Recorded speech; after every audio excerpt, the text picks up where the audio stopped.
阿泽，师傅你这。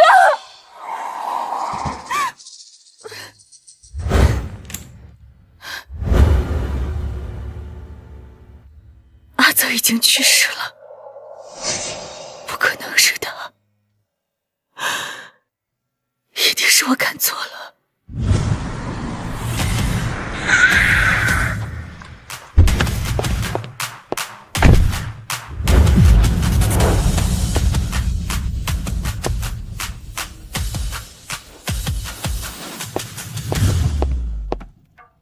易总，你要的洛西这3年的资料查到了，他现在是江城电台的主持人，按照您的吩咐啊，桩桩件件绝无遗漏。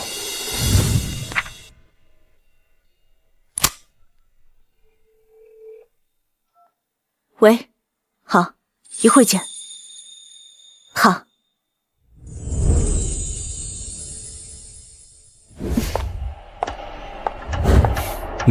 喂，王台长，我要到。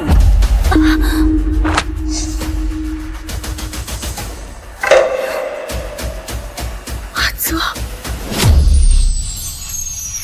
阿泽，你还活着？收出刀！我要嫁的是有钱人，只有钱才能给我想要的一切。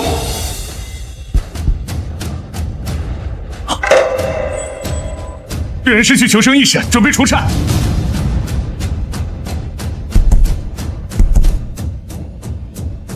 先生，病人的情况不太乐观。这位是江城首富，司徒家失踪已久的继承人，全力救治，司徒家亏待不了你们。好的，我们会尽力的。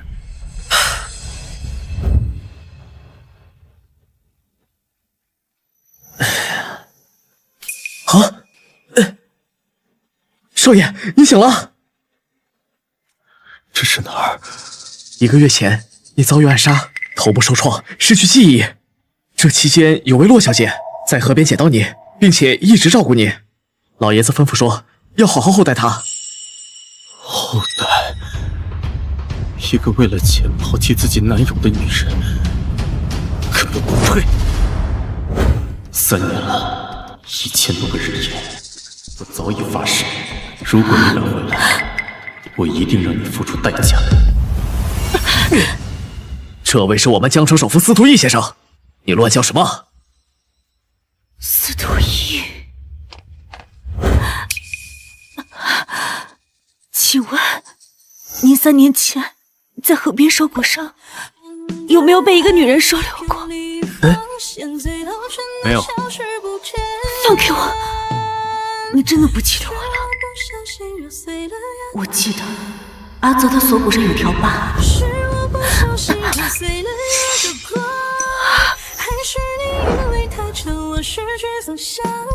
是的，你不是他，为什么和他长得一模一样？阿泽，我是洛西啊，你是不是有失忆了？让他滚！听不到我们易总的话吗？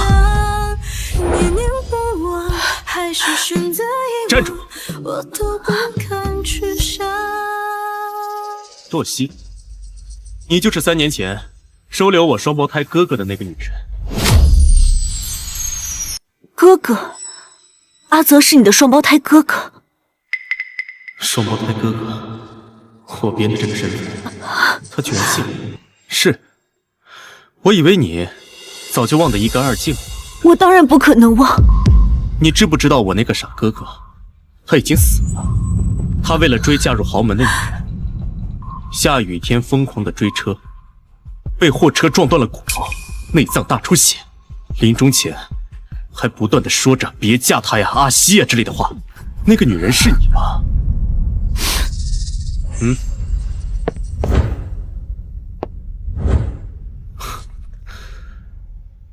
洛西，江城电视台节目主持人，履历很漂亮，这3年没少往高处爬呀。是不是抛下了我哥这个累赘，人可以活得体面点？能让我见见他吗？洛小姐，你当初是怎么抛下我哥的？你忘了？好不容易甩开我哥这个雷派，现在又想去墓地，就不怕他再次缠上你？试问你当初为什么要抛下他吗？别想着去墓地，他泉下有隐，也不会想见到你。许下承诺的是谁？那天被丢在雨里，差点被车轮碾死的那个人，早就不在了。现在站在他面前的是，让他当年那些行为付出代价的司徒义。易总，节目10点开始录制，洛小姐这个状态恐怕……我从来都没有想过让她来录制。我懂了。怎么了，王台长？你被解雇了，易总不满意你的工作能力，不想看你，赶紧走吧。司徒义，可我今天才第一次见他，这到底怎么回事啊？你问我，我还想问你呢，怎么得罪了易总？那可是跺跺脚整个江城到抖3抖的人物。赶紧滚，不要连累我！啊！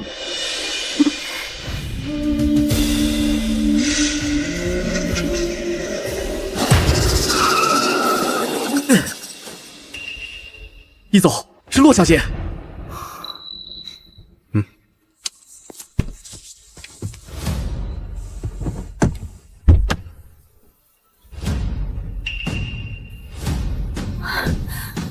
易总，你为什么要让江城电视台解雇我？江城不适合洛小姐，洛小姐还是另谋他处吧。易总，若是因为过去的事情得罪你，我道歉。可我今天来有别的事情。你是为了当年抛下我哥的事道歉，还是为现在挡我的路抱歉？易总，能告诉我阿泽墓地在哪儿吗？你想知道阿泽的墓地？行，那你就在这太阳下站着，什么时候我觉得站够了，什么时候我再告诉你。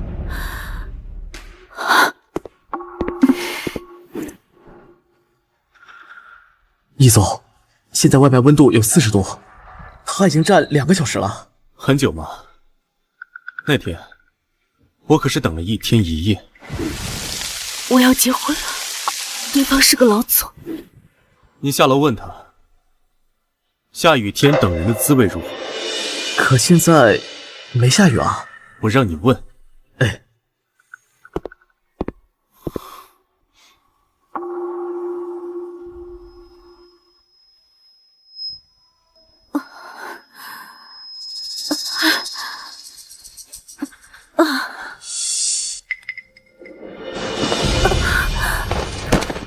杜西，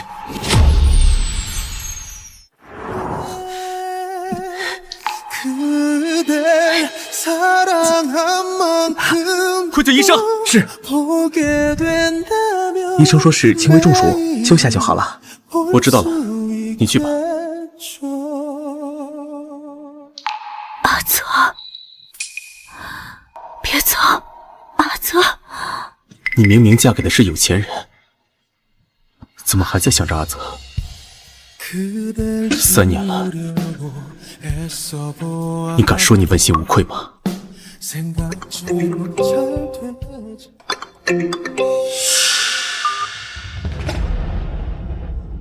阿西啊，听说你工作调动到江城了，我来陪你了。现在我刚到机场，来接我吧。他没空。哎，你是谁？让阿西接电话，我警告你啊，我是他的。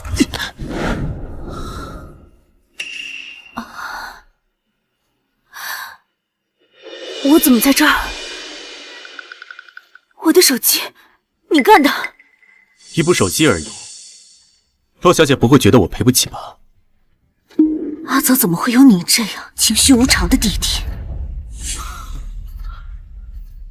简直不可理喻！洛小姐，能不能做我的情人？你说什么？当年你抛弃我嫁给有钱人，如果等你再次爱上我，贪恋我给的荣华宝贵，我再告诉你，我就是阿泽。到时候我倒要看看你会不会跪在我面前说一句后悔。你年轻，工作正经，背景干净，你适合做情人的最佳标准。司徒一，你到底想干什么？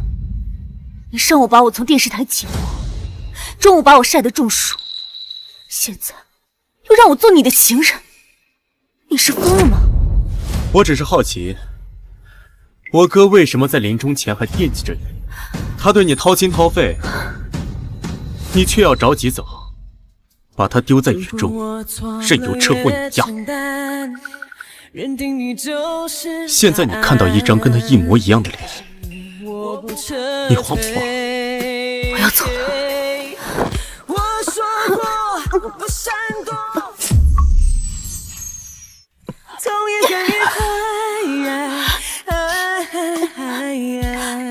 门已经锁了，你要是不答应，你走不了。你别过来！洛小姐，你这是做什么？我还是挺喜欢你的，我也是很真诚的邀请你做我的情人，钱财名利我都可以给你，比你当一个看人脸色的主持人要赚得多得多。我们才认识1天，而且你是阿泽的弟弟，你这样做对得起阿泽吗？我知道你是讨厌我，才故意这样羞辱我。你能不能看在阿泽的面上，放我走？我保证，我以后绝对不会出现在你面前。嫌数量不够多啊？这样，你开个数，我给你10倍。我这……你想干什么？别把自己当成一回事。你以为自己是什么香饽饽了？你给我多少钱，我都不愿意。装什么装啊？别告诉我，你喜欢的是穷小子。你敢说当年不是因为他穷才离开他的吗？当年不是你说，钱能给你带来任何你想要的东西，所以你才抛下阿泽嫁给有钱人的吗？为什么司徒一他连我和阿泽的对话都知道得一清二楚？不说话了。你们女人果然就是这样虚伪。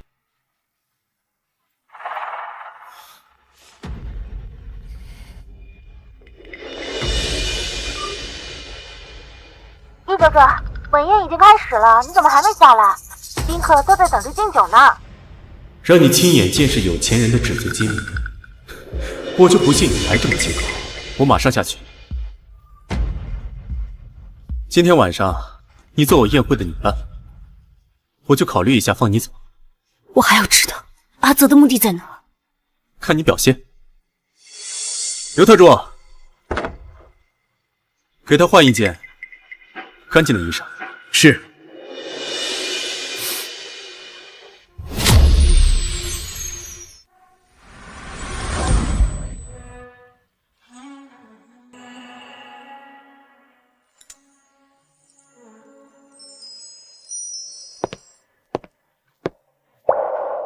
你最好告诉我，你说过的，今晚之后，你会告诉我阿泽的目的在哪。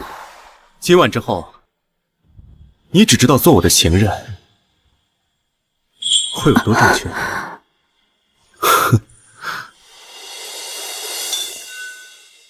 听说这些都是李小姐的未婚夫司徒义准备的。默默，你好幸福呀！那是，太羡慕了。哎哎，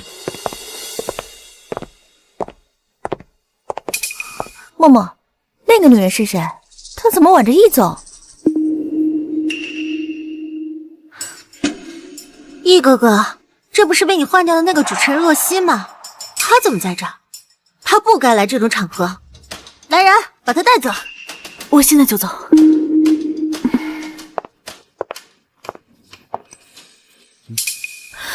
放开我！我已经陪你到这儿了。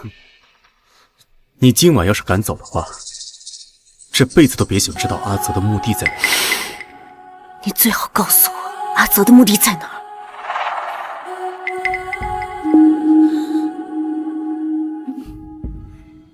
久闻司徒先生和李小姐订婚喜讯，我敬二位一杯。有了婚约，还敢和别的女人不清不楚，他跟阿泽半分都不像。诸位，洛小姐是我旧相识，敬她就是敬我，还希望诸位不要放过她。司徒义，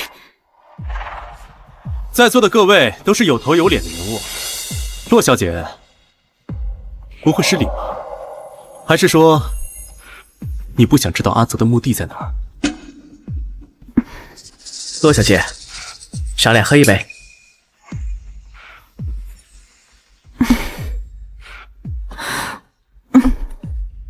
洛小姐，好酒量啊！再来一杯。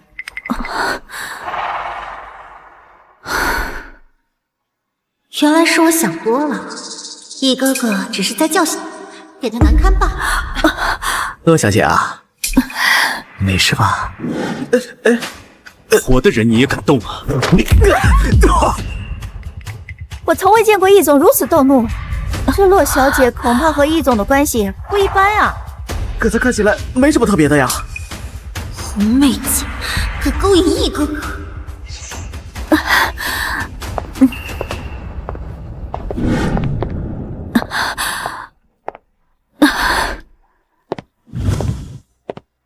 不喝了，我真的不能再喝了。不喝就别想看到阿泽墓地。我不明白，不明白什么？为什么看着我痛苦，你才开心呢？那是你应得的。如果是因为我当初抛弃阿泽，这的确是我应得的。可你明明有着婚约，你还要让我做你的情人，你到底出于什么目的？阿西，孙宇，你是怎么找到这儿的？根据手机定位我才找到你。我一直联系不上你电话，都给我急死了。还好啊，我们手机互相绑了定位，这才找到你。不能再和司徒义纠缠下去了。亲爱的，幸好你来了。易总，那我还有事情，先走了。走。站住！他是谁？这张脸是阿泽。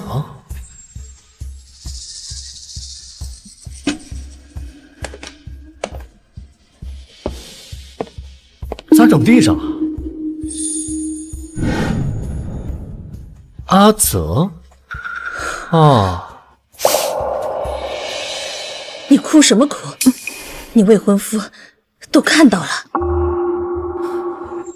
易总，这是我的爱人，我们当初还有过一个孩子。现在的我还符合你的标准吗？你说什么？这个洛西由不得。我们走。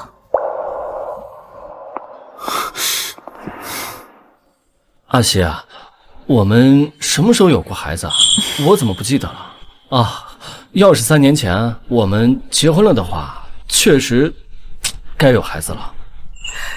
孙宇，对不起啊，我不是有意拿你当挡箭牌。行了，不用解释。3年前你妈让你嫁给我的时候啊，我就看出来你的勉强，所以啊，我就取消婚礼了。现在呢，我也能看出来你的苦衷。刚刚那个男人是不是你的前男友？阿泽呀？他不是，他是江城首富司徒义，他是阿泽的弟弟。弟弟？阿西，不管他是谁，你要是不想被他纠缠，我一定会帮你到底的。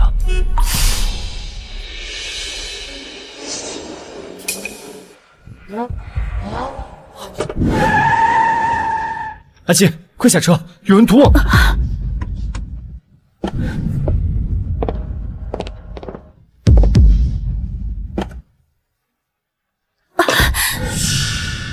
你们想干嘛？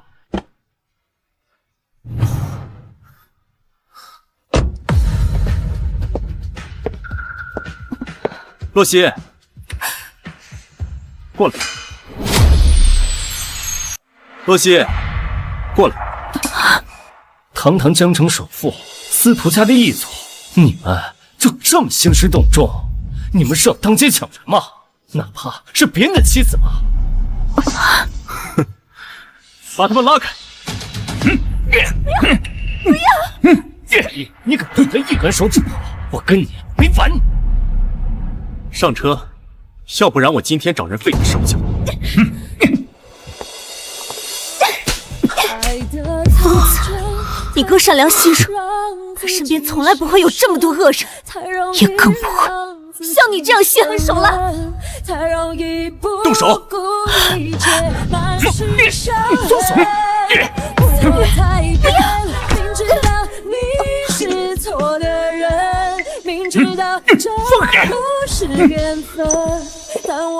放开！放开！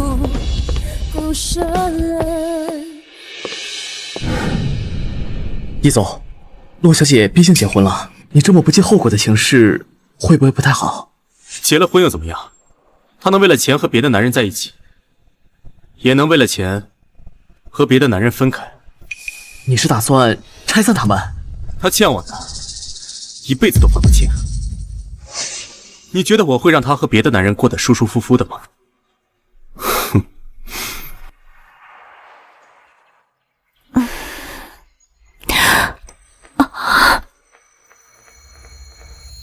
醒了？你对我做了什么？岑宇呢？他怎么样了？还有心思管别人呢？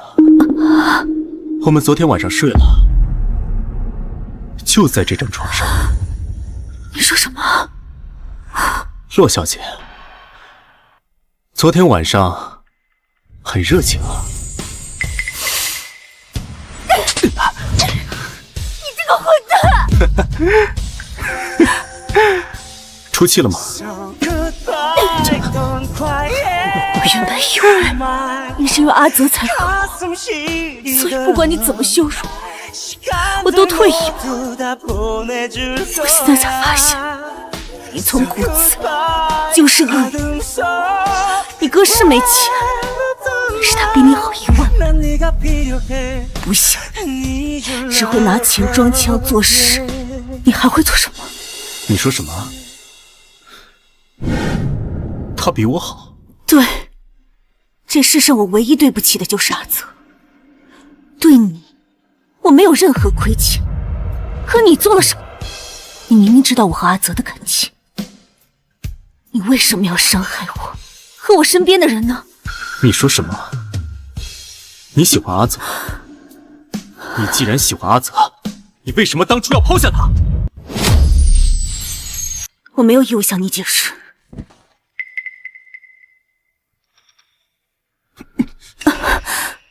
和岑宇离婚？凭什么？你有什么资格管我？就凭我是能让你唯一见到阿泽的人。你和他离婚，我就告诉你阿泽在哪里。没有你，我也同样能够自己找到阿泽的目的。你不必拿这个来要挟我。那岑宇呢？我们的事情和岑宇无关。我昨天可以放过他，那以后呢？岑家在江城的产业，我想让它消失，轻而易举。至于岑宇，全看我心情。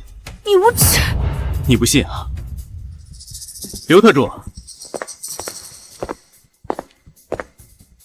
半个小时之内查到岑家所有的资料。是。等等，怎么反悔了？马上和他离婚，别逼我。司徒一行无成，不择手段。如果还在这个城市待下去，下一个降临的又会是谁？难道我只能离开江城，离开这个恶魔？好，那你等着。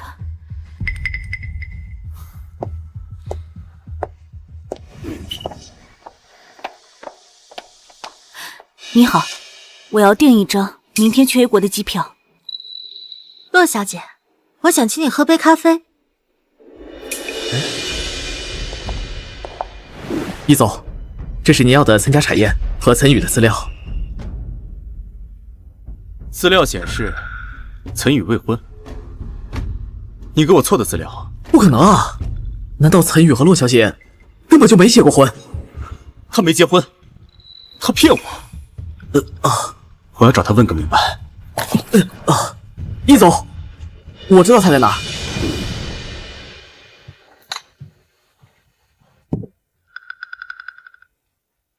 李小姐，找我有什么事情吗？说吧，要多少钱，你才肯离开易哥哥？不用，我会离开这座城市。不过我在走之前，想请求林墨小姐一件事情。什么事啊？是这样的，我知道李小姐是司徒义的未婚妻，关系亲密。你能告诉我，他哥哥的墓地在哪吗？什么哥哥？司徒义有一个双胞胎哥哥，3年前和我相识，不幸遭遇车祸去世了。我想走之前去他的墓地看一眼。你在胡说什么啊？易哥哥可是司徒家10代单传的独子，从来都没有什么双胞胎哥哥。你说什么？易哥哥？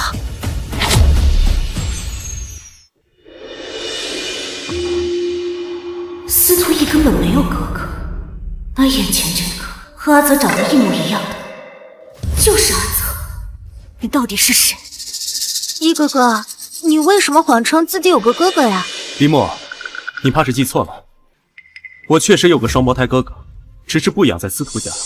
前段时间出了意外，老爷子不愿意提及，从此就成了秘闻。原来是这样呀。洛小姐想知道什么，大可以亲自来问我，只要付出一些筹码。别傻了，这个司徒义无耻狠毒，怎么可能是阿泽？我还有事情，先走。易哥哥，这个洛西一直找我了解阿泽的事，肯定没安好心。要不我把他赶出疆场？够了！再让我看到你做出什么蠢事，我不介意提前解除婚约。易哥哥，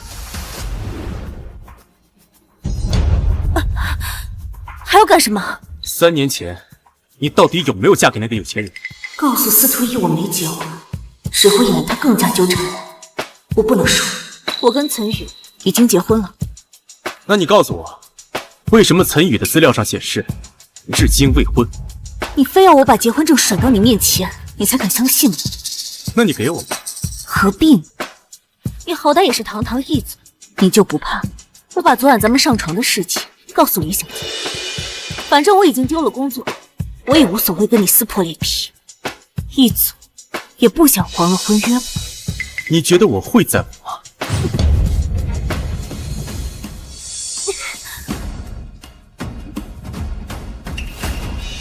我已经订好机票，马上离开这里。你订了机票，去哪儿？他宁愿撒谎和岑宇结婚，宁愿买飞机票离开，也要摆脱我。跟你没关系，还给我！说，你订了机票，要离开去哪儿？去哪儿？我已经丢了工作，在宴会上丢尽了脸面，还被你……我要不是看在你是阿泽弟弟的面子上，我早就报警。都是你步步紧逼，逼得我离开这座城市，离开我和阿泽待过的这座城市。那就不要离开。为了阿泽，别走。这双眼睛，我又生出不该有的幻想了。当年你抛弃阿泽，现在凭什么说走就走？想都别想！司徒义，你到底要怎样才肯放过我？你不是想知道阿泽的墓地在哪吗？怎么现在又不在乎了？原来你就是这么一个假情假意的人。当年抛弃过阿泽1次，现在又想抛弃他第2次是吗？司徒义，我跟你说了，我不会给你任何机会离开我。留下来，明天准时去台里。如果你让我满意的话，我会把阿泽的墓地告诉你。司徒家连阿泽的存在都当成一文无证，想来墓地也只有司徒义知道。眼下没有别的办法，不如先答应你。好，我可以留下来，不过你不能再逼我做我不想做的事情，否则我立马离开。这是什么？这是什么？别碰我！还在为阿泽守身如玉呢？你身上的哪一点我没看过？哼，这么宝贝这个东西，我倒要看看这是什么。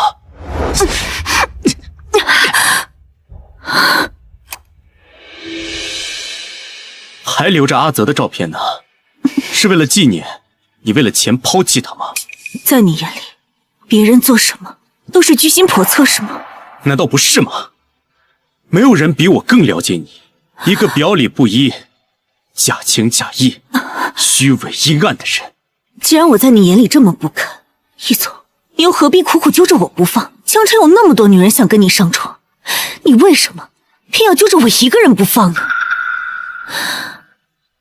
该不会你是真的爱上我了吧？你在想什么呢？你这种女人，我怎么可能会放在眼里？求之不得。明天回到你的岗位，不要试图离开，否则，你知道我的手段。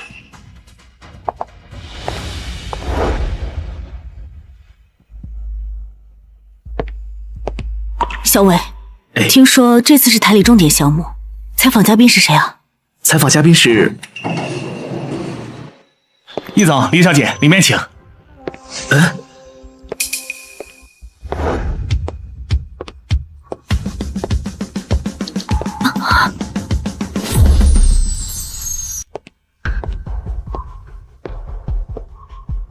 易哥哥，没想到这次采访的主持人是洛小姐呢，还真是巧啊。骆老师，你的麦克风有点歪了，我帮你调整一下。就算他没嫁才女，这3年身边也不会缺男人，随便哪个人都能碰你，装什么对阿泽念念不忘？这只是工作。工作？你的工作内容需要碰他的领口吗？我好了，阿伟，你先回去吧。好的，骆老师。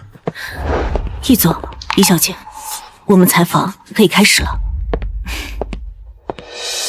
摄影师好了吗？3、2、1，各位观众好，我是主持人洛西。我们今天采访的是著名江城首富司徒易先生。易总，请问在过去3年，您抓住经济形势，创造商业神话，是什么支撑您在商业中遥遥领先的？易哥哥这些年为了谈下项目，每天只睡3、4个小时，他能有今天，全靠他本身自己优秀，还有追求，不会代谢。不是的，支撑我到现在的始终只有一句话，每次我坚持不住的时候，听到那句话就足够了。那句话是：只有钱才能给我想要的一切。钱才能给我想要的一切。滚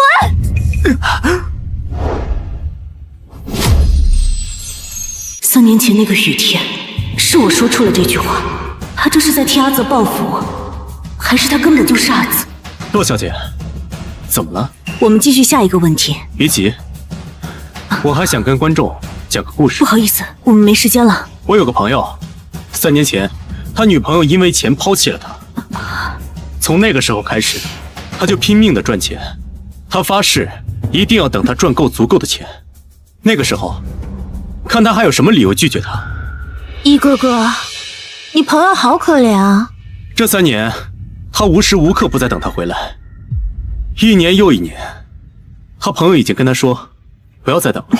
他不信，终于到第3年，他终于见到了他。他再一次回到了江城。然后呢？他想过无数个重逢的时候，他会对他说什么。现在他想到了，那就是他会不会后悔抛弃过他，哪怕一瞬间、1分1秒。导演，不好意思，我要暂停一下录制。劲爆！这么大新闻，怎么能中断？继续录。洛小姐，不如你来回答这个问题，说说他会不会后悔吧？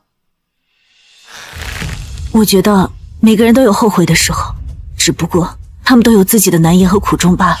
苦衷？什么苦衷？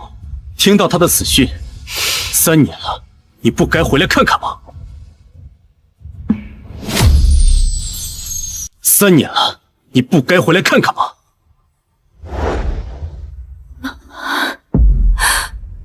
妈，我求你把护照给我吧，让我回国再看一眼阿泽。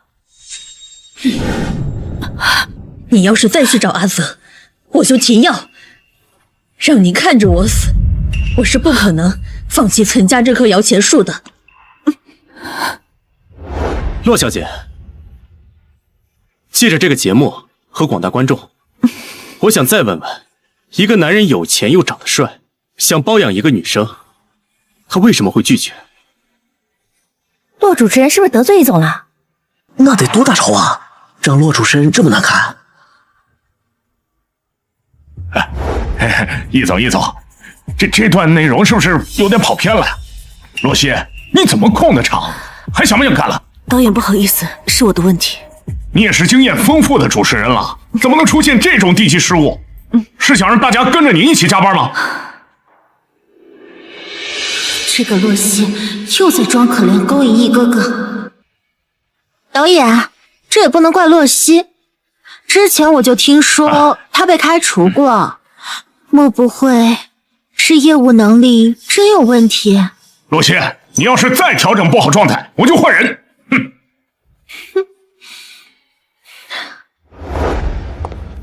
大家加班辛苦了，我请大家吃下午茶。哎呦，谢谢。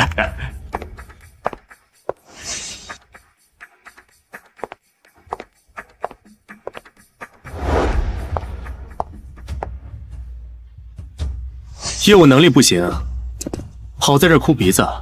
你戏弄我，今天也戏弄够了吧？如果你能哄我开心的话，我也可以放过你。你的幸福是建立在别人痛苦之上，难道我要伤害自己换你开心吗？让我开心，还有另外一种方式，比如这个。不可能。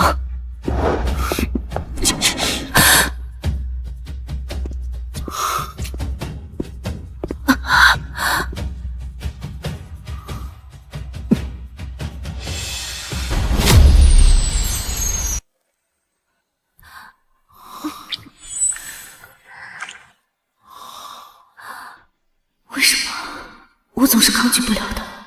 仅仅是因为他和阿泽有张相似的脸吗？你对这个吻有感觉，对不对？你们在干什么？来，大家来喝奶茶。谢谢。易哥哥，给。林小姐，不好意思，我们易总从来不喝草莓味的，换一杯吧。阿泽也不喜欢草莓，司徒逸是他弟弟，口味相也正常。那易哥哥还有什么忌口吗？我都记下了，这样以后就不会弄错了。那可太多了，我们易总啊，从来不吃鱼肉，鲜有腥味儿。吃饭的时候，这葱姜蒜必须挑得干干净净，不然那是一口都不吃。太像了，怎么会这么像？这世上真有这么巧的事情吗？司徒逸没有疤，他不是阿泽，阿泽已经死了。闭嘴！对了，易哥哥，我记得你的脖子上有个疤，现在怎么没了？这怎么有粉底液啊？你说什么？易总为了遮盖脖子上的伤疤，用了好多粉底液，千万不能被罗小姐看穿了。什么伤疤？你记错了。不会啊，我明明记得。李小姐，易总啊，身上哪里磕了碰了，我最清楚。他身上这块地方根本就没有过伤疤。至于粉底液，肯定是今天化妆师化妆的时候涂多了。哎，李小姐，你这有点晕妆，走，我带你去找化妆师，走。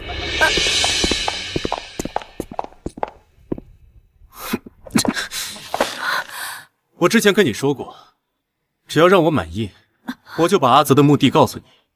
可你今天的表现，我不太容易松口啊。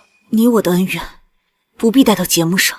哼，怎么，耽误你晋升了？我们之间的情人约定还有效？只要你跟了我，我保证，你比之前过得容易。像刚才那个导演，你可以随意处置他。你根本不知道我在乎什么。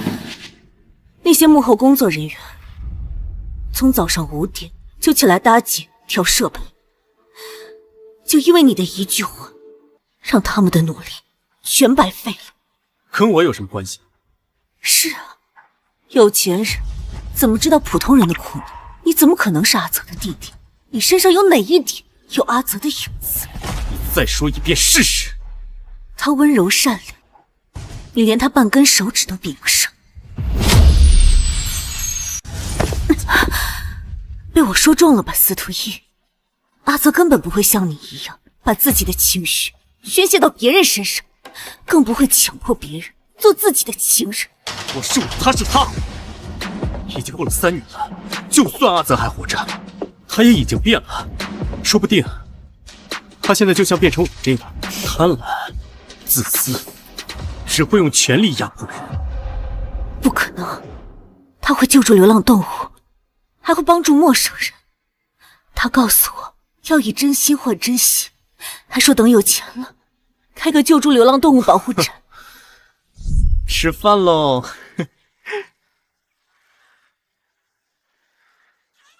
你会像对小猫一样对我好吗？连猫的醋你都要吃啊！以后我会对你们每个人都好，尤其是你。他早就忘了这些承诺。3年了，什么都会变，连你都会变得不爱他。你难道还觉得他是个会救助猫、救助狗的傻小子吗？你不是他，你凭什么这么说他？我就是他。你说什么？你说什么？我是他亲弟弟。我了解他，比你了解的更多。你当年伤害了他，现在说这些话，只是为了弥补你之前的过错。虚伪。骆老师，还有5分钟就上台了。对了，刚才分奶茶的时候，我特意帮您抢了一杯。谢谢。你难道不知道办公室不能谈恋情？不，易总，您误会了。我没有喜欢骆老师，他是我的偶像，所以我才帮他抢了奶茶。偶像？又是摸耳朵，又是特意给他送奶茶。从今天起，你被开除了。啊！你不能这么做，司徒逸。阿泽最讨厌仗势欺人了，你这样做对得起阿泽吗？出去。好。不能喝。为什么？他给你的你就喝。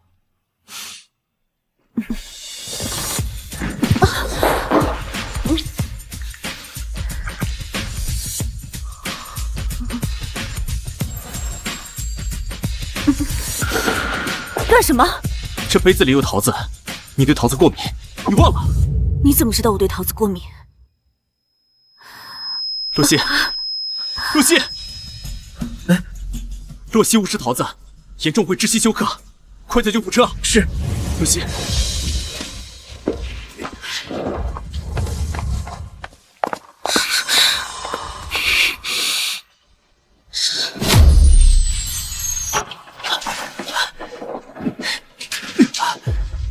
全力救治，用最好的医疗设备。好的，易总。接着，我们要检查了。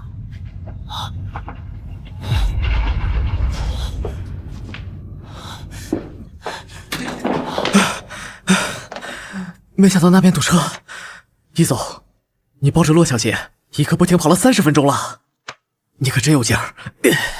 她一定会没事的，没事的。易总，你怎么会这么在意骆小姐？哦，我明白了，这都是你的计划。你先表现得很在意她，久而久之，她肯定会爱上你。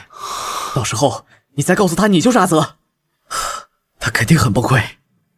你说的对，我这么紧张，就是演给她看的。那我去给骆小姐买点水果，等她醒了，就说是你买的，她一定上钩。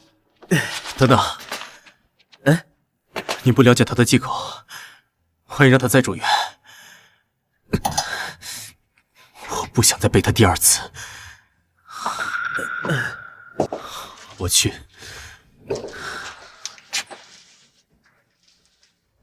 你这到底是报复还是追求啊？自己搞明白没有？一哥哥难道真的对他动了心？凭什么？你不过是个被一哥哥报复的女人。只要你死了，一哥哥就会跟我结婚。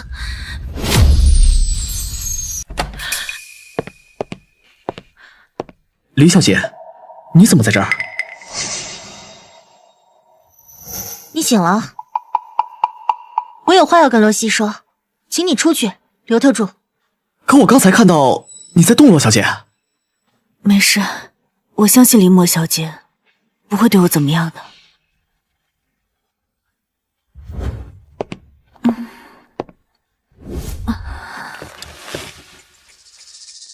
你在装睡吧？想必你也知道我刚刚想要对你做什么。我承认，我想让你消失。李小姐直言不讳，我欣赏你。少来这套！要不是你，一哥哥早就跟我结婚了。你就是个小三！我现在就要叫记者曝光你这个主持人，让你在京城彻底混不下去。我想要的是彻底摆脱司徒逸，倒不如借他的手设个局，让司徒逸彻底死心。等等，怕了吧？不用你曝光，我知道你想跟司徒逸结婚，我有个主意。你有这么好心？今晚我帮你把司徒逸约到酒店，让你们生米煮成熟饭，到时候我再找记者曝光。司徒逸就算为了脸面，也不可能跟你退婚。到时候你们就可以名正言顺的结婚，怎么样？愿意合作吗？哼，你最好别让我失望。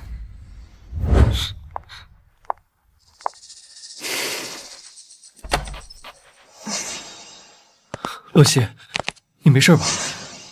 岑宇，这段时间你去哪儿了？你怎么样？是司徒逸，是他设计我们家遇到官司的。我爸都被气得住医院了，给我气得焦头烂额，所以才一直没时间来找你。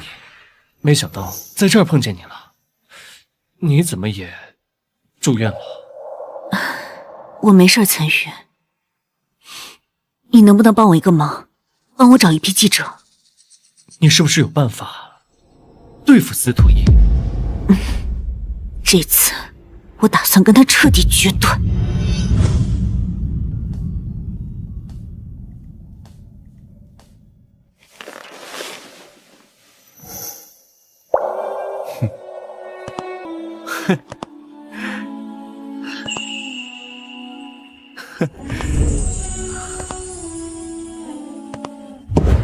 洛西，你不知道自己对桃子过敏，这3年你就是这么照顾你自己的。都这个时候了，还觉得他是阿泽？你怎么知道我对桃子过敏？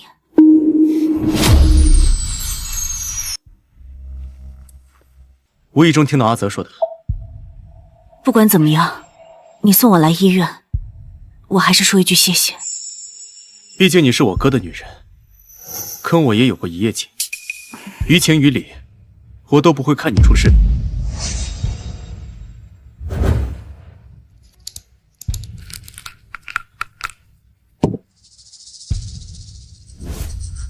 吃了药，别让我哥在天上担心。司徒逸，你这辈子都要揪着我不放了是吗？你欠我哥的还没还清呢。既然如此，司徒逸，你别怪我不留余地了。你之前让我做你的情人，我可以考虑。你想通了？人总得往高处走嘛，我也一样。果然，还是金钱的魅力大。3年前你为了50万彩礼抛下我哥，3年后你为了名利做我的情人。我一点都不意外。你总是这么嫌贫爱富。是啊，易总说的对。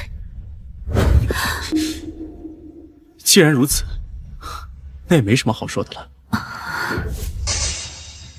今晚8点，顶峰酒店8616间。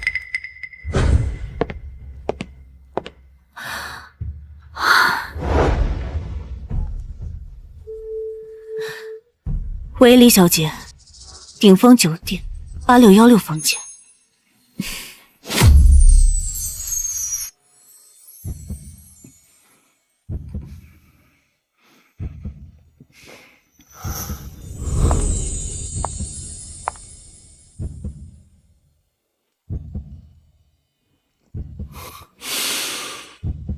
我没想到你会来，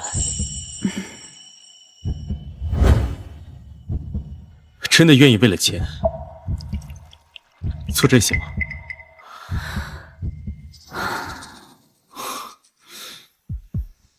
我最后再给你一次机会，你现在可以离开。不用，我会把你当成阿泽，度过这一晚。脱吧。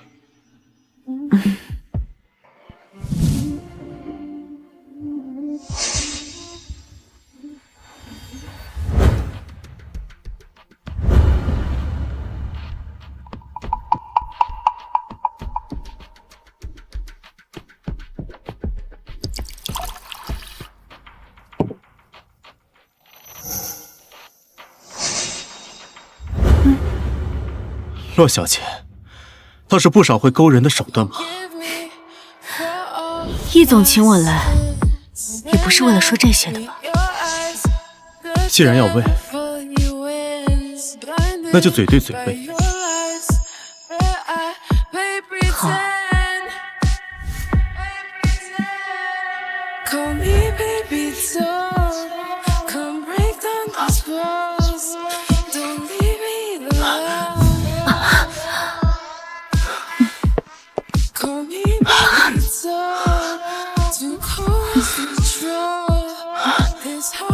司徒一，我已经陪你来酒店了，你该告诉我阿泽的目的在哪儿了。只要你今晚表现好，我就让林特助带你去。好，那我一定好好表现。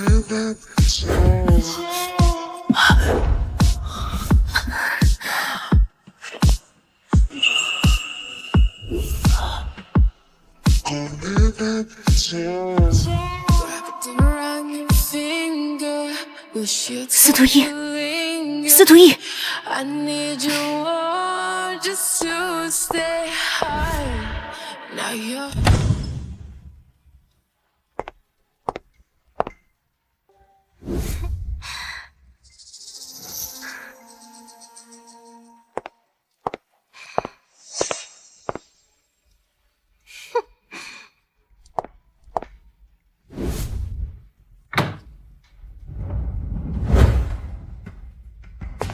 有人匿名举报江城首富司徒义订婚期间出轨，这是房间号，我们来一探究竟。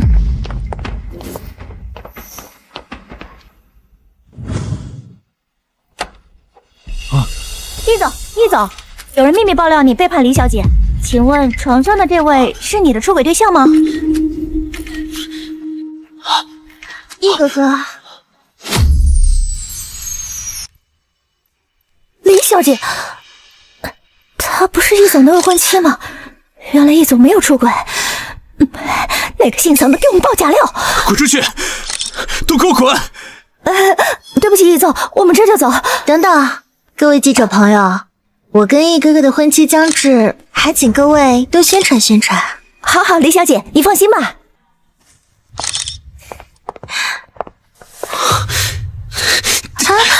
易哥哥，你去哪儿？你生气了吗？你和洛西联合算计我。我没有。滚！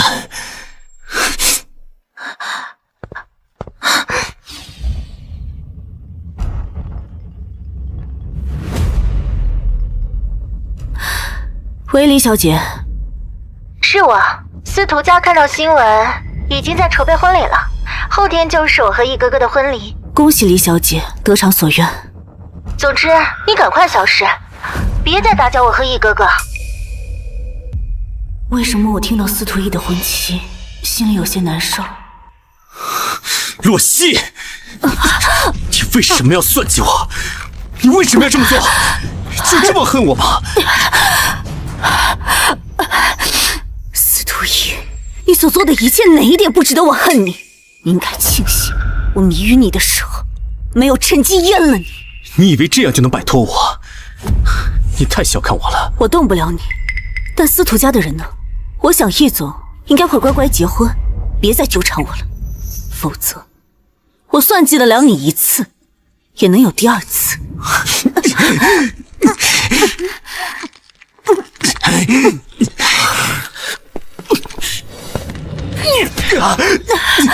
洛曦，你没事吧？我来晚了。你伤了他，他不会放过你的。你快走！我不走，我不能看着他再欺负你。阿曦，我流血了。你流血了，就去医院吃。你以前从来舍不得我流血，我就是身上有一个疤，你都会心疼很久的。你说什么？为什么你变成这样？你别再拿我和阿泽过去的经历说事了。你是司徒逸，不是阿泽。你再过来，我的拳头可不长眼。子宇，你出去吧，我自己跟他聊。放心吧，他不会对我做什么的。好，我在门口等你。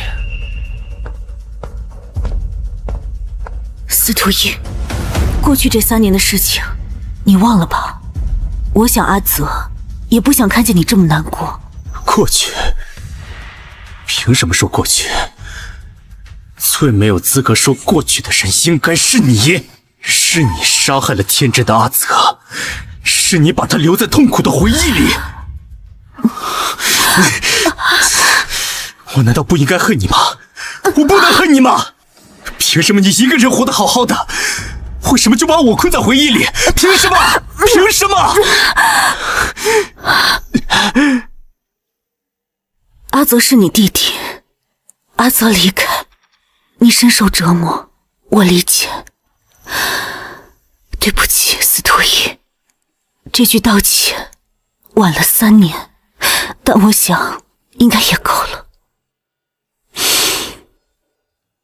后天就是你的婚礼了，你跟林墨好好过日子吧。以后你走你的路，我走我的路，人总得向前看。向前看，你懂，你比我懂。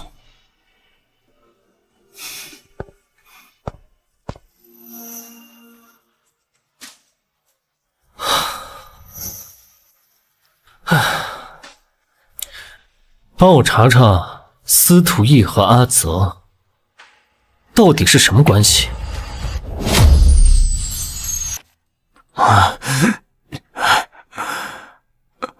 你所做的一切，哪一点不值得我恨你？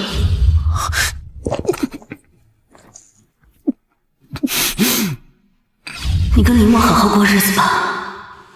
以后你走你的路，我走我的路，人总得向前看。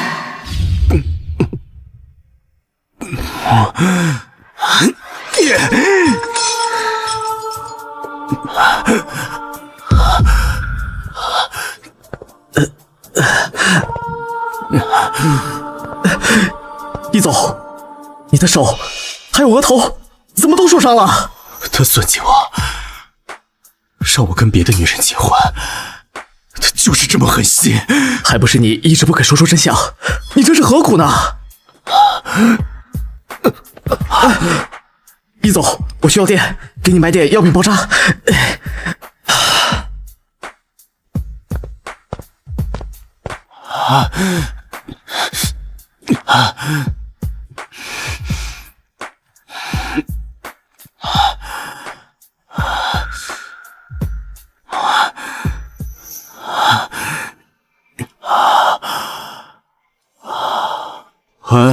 阿曦，别不要我。司徒逸，你怎么知道我的电话？你喝醉了？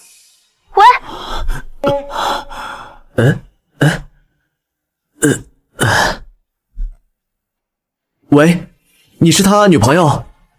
快来把她带走，我们要打烊了。地址文泽路。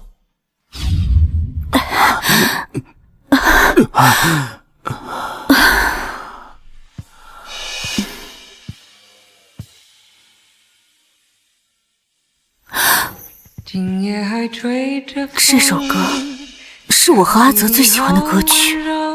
司徒逸怎么会把它设置成铃声？他的确知道很多我和阿泽的过往，但他每每提起，也无非是恶心我、报复我罢了，没必要把这首歌设置成铃声，这说不通啊！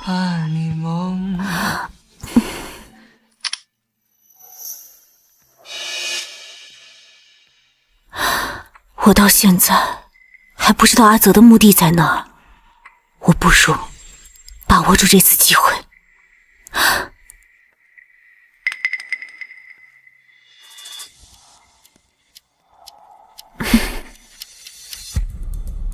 明天早上10点，带洛曦去阿泽的墓地。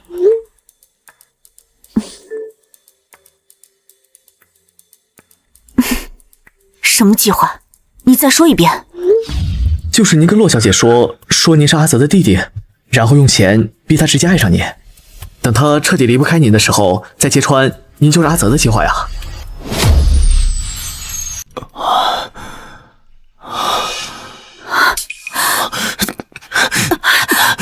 你怎么在我家？不管什么计划，想来也都是报复罢了。你送我回来的。你是阿泽唯一的亲弟弟，我不想看见你喝酒喝死。你都设计让我和别的女人上床了，你觉得说这些话恶心吗？恶心？你说我恶心？你对我做那些事情的时候，你有没有想过？你强迫我的时候，有没有考虑过我愿不愿意？如果我不这么做，你就要跟别的男人在一起。那我怎么做？我只不过是成全了一段好姻缘罢了，你应该感谢我。我只不过把错误的事情纠正罢了。你不爱我了吗？我跟别的女人在一起，你可什么都拿不到。可钱能换来一切吗？要是钱能换来阿泽回来，那我会拼命挣钱，哪怕当牛做马。易总，你的财富的确很令人垂涎，可是我不稀罕。如果不是为了钱，那你当初为什么要抛弃阿泽？你为什么要对阿泽那么狠心？我不想说。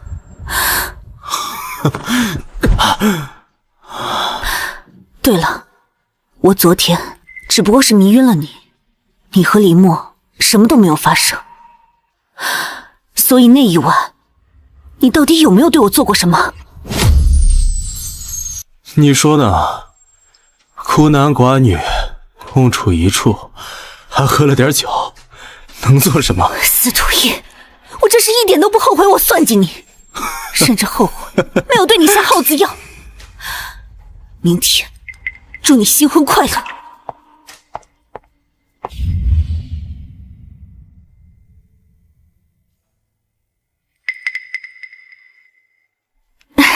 按照易总吩咐，今天我要带你去墓地。走吧。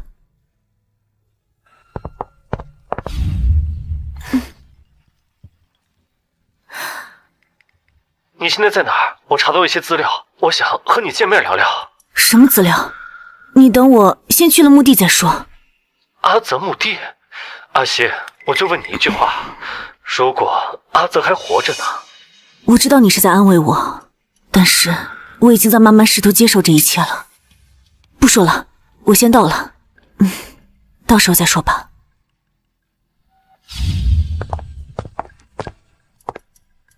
洛小姐，就是这儿了。那我就不打扰了，今天易总婚礼我还得回去帮忙。你先回去吧。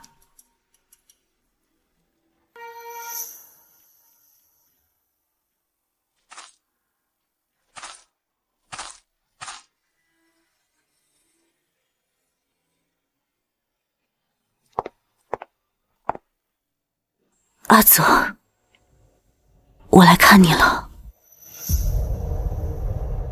哎，你是这个墓地什么人啊？哦，是这样，前2天收据发票忘给了。哎，什么发票？有钱人真是贵人多忘事啊。有个姓司徒的，前2天刚买的这个墓地。刚买的墓地？是啊，连骨灰都没放，真是奇怪。好，谢谢。这是怎么回事？我得找刘特助问个明白。刘特助，易总，今天是你婚礼啊，你怎么跑出来了？是谁让你带洛西来阿泽墓地的？易总，是你昨晚在微信上吩咐我的。蠢货，那微信根本不是我发的，是洛西趁我喝醉在套你的话呀！啊，原来是这样。不过你放心，那块墓地他肯定看不出来任何问题，他绝对想不到你就是阿泽，毕竟谁会没事自己给自己买墓地？闭嘴！阿泽，为什么？为什么要骗我？司徒已经是我找了3年，念了3年的阿泽，那些难堪的指责，刻意的刁难，全是他故意的。洛小姐，我刚才跟易总就是随便聊聊墓地的事儿，你想多了，谁会没事给自己买墓地呢？我刚才就是脑子一抽，随便说的。骗我有意思吗？洛小姐，事情真不是你想的那样。哎，洛小姐，你别走啊！你听我解释。易总，都怪我嘴巴没个把门的，你快去拦着洛小姐，我肯定能解释清楚。他算计我，我诓骗他，公平的很。他算计我，我诓骗他，公平的很。哎，易总，洛小姐，啊，这可怎么办呢？这，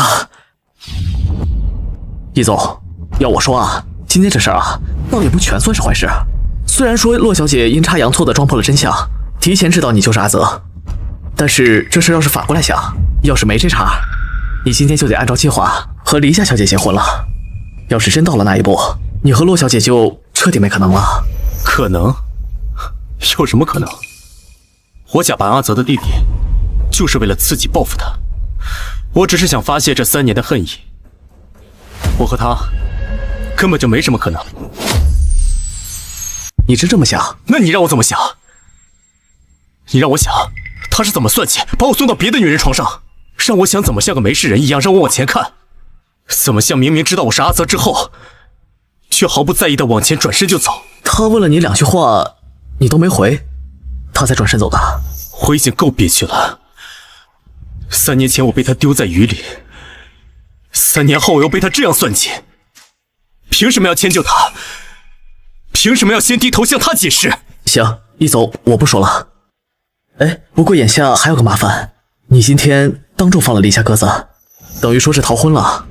老爷子那边恐怕也没法跟黎家交代，黎家那边肯定也不会善罢甘休的。易总，易总，你说我在他心里还排得上号吗？为什么他总是可以轻而易举，毫不在意的伤害我，并且没有一丝惭愧？你这哪是在问我呀，分明是自己跟自己较劲儿。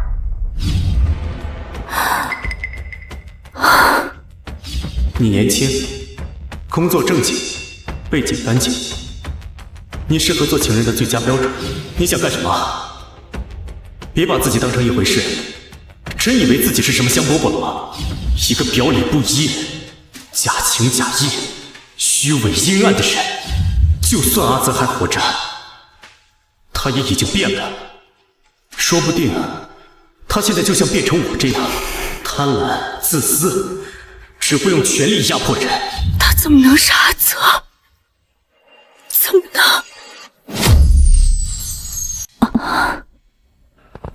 阿西，怎么脸色这么差啊？子宇，你怎么来了？我来啊，是想告诉你，我查到了一些关于阿泽的资料。昨天你说你要去阿泽的墓地，我怕打扰你，就一直没来得及给你看。说过阿泽还活着呢。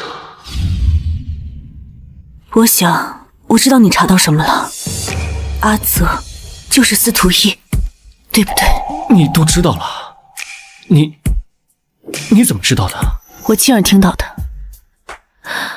我原本以为我知道阿泽还活着，我会很开心，可我现在除了愤怒，没有任何其他的情绪。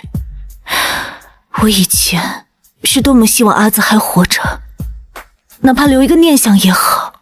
可是现在，我希望这一切都是假的。阿西啊，这未尝不是一件好事儿啊！你已经知道阿泽就是司徒义，就不会被他耍得团团转。阿西，我知道，你一直觉得3年前的事儿是你欠司徒义的，你欠他一个解释，欠他一个真相。可他呢，要是个真男人的话，就该当面和你对峙，何必这样遮遮掩掩，下这种套，伤害你呢？况且他呀，早就有未婚妻了。这3年，你一直抱着阿泽的回忆，自我折磨。他呢，他呀，早就抱着美人入怀，享受豪门生活了。阿西，你也不必为了这样的人，一直活在愧疚里吧。现在真相已经揭开了，你更该看清，他呀，早就不是你记忆里的那个阿泽了。是啊，现在的司徒义不择手段，甚至设计岑家官司缠身。这3年到底发生了什么，让他变成这样？好了，岑宇，你别先关心我了，说说你吧。岑伯伯怎么样？我听说他因为公司官司急得住院，现在有没有好转啊？都是我不好，你们岑家这么多年一直帮着我，可是我却什么忙也帮不上，还一直连累你们。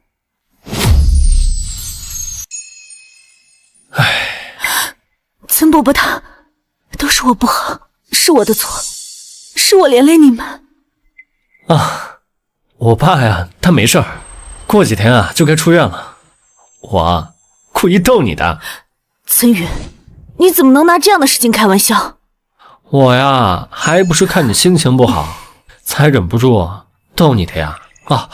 说起来你还不知道，司徒义前几日的逃婚，惹得黎家彻底翻脸了，说是要断绝和司徒家的所有合作。司徒义老爷子怕正是要收拾他呢。司徒义根本没有时间去管我们家的官司。现在他自顾不暇，我们家的官司过几天就能解决了。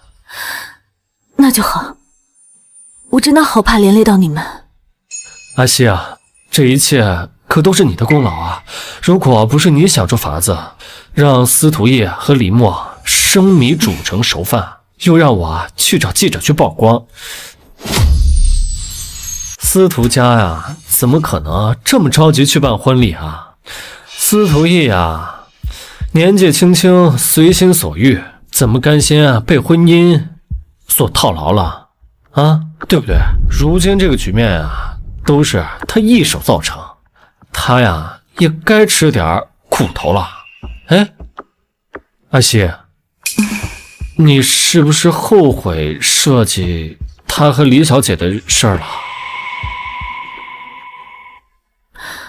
我不知道，在我不知道他是阿泽之前，我对他的所有算计，都是为了让我的生活能回到正轨，为了去摆脱司徒义。我甚至觉得我所做的一切都是他罪有应得。如果再给我一次机会，我还是会这么做。但是当我得知他是阿泽的时候，我心里我不知道我该怎么想。我在想，都是我不好。要是我能早点知道他是阿泽，我要是能早点解除我们当年的误会，我们是不是就不会走到现在这一步？我也不知道我们之前为什么会变成这样，我也不知道我们之前为什么会变成这样。我不知道我应该要恨他，还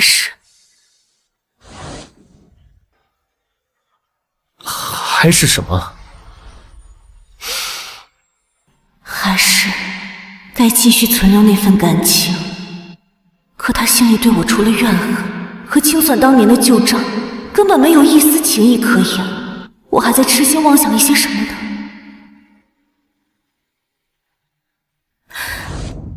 好了，岑玉，这些事情纠缠在一起，说不清楚。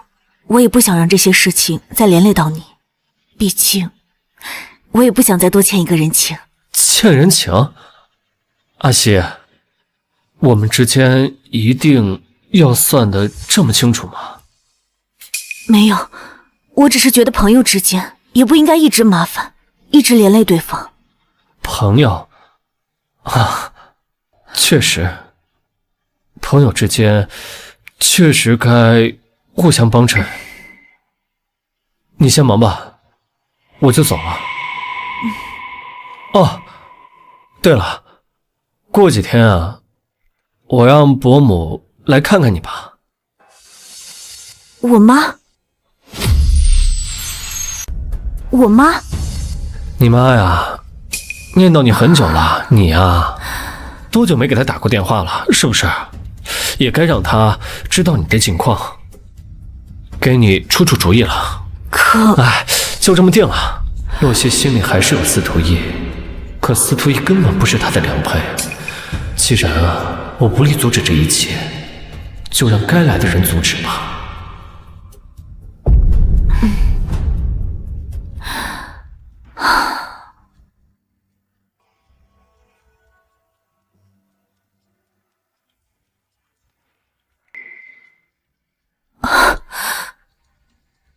司徒义真的逃婚了。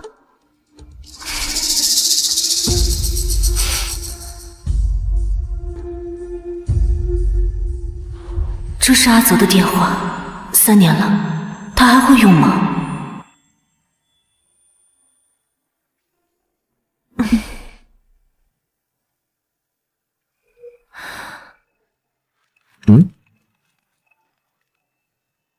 喂，洛小姐。你怎么知道是我？易总备注了呀，备注名就叫阿西，我还以为以你们的关系，肯定老死不相往来呢。没想到啊，洛小姐竟然会打电话过来。西总这个手机号用了好多年了，坚持不去换，好像是在等某一个人的消息。我想应该跟您洛小姐有关吧？关系？我们应该早就没关系了。对了，怎么是你接电话？洛小姐，老爷子和易总进屋谈事好几个小时了，所以手机在我手上。现在啊，整个司徒家气压都特别低，我都不敢大声跟你说话。我看新闻了。哎，集团现在乱成了一锅粥，股东们天天打电话来质问，要求司徒家赔偿损失。李家更是不用说，断绝了跟司徒家的一切合作。那阿泽、司徒义呢？洛小姐，这件事您还是亲自去问他吧，我也不方便说呀。好，我知道了，那我先挂了。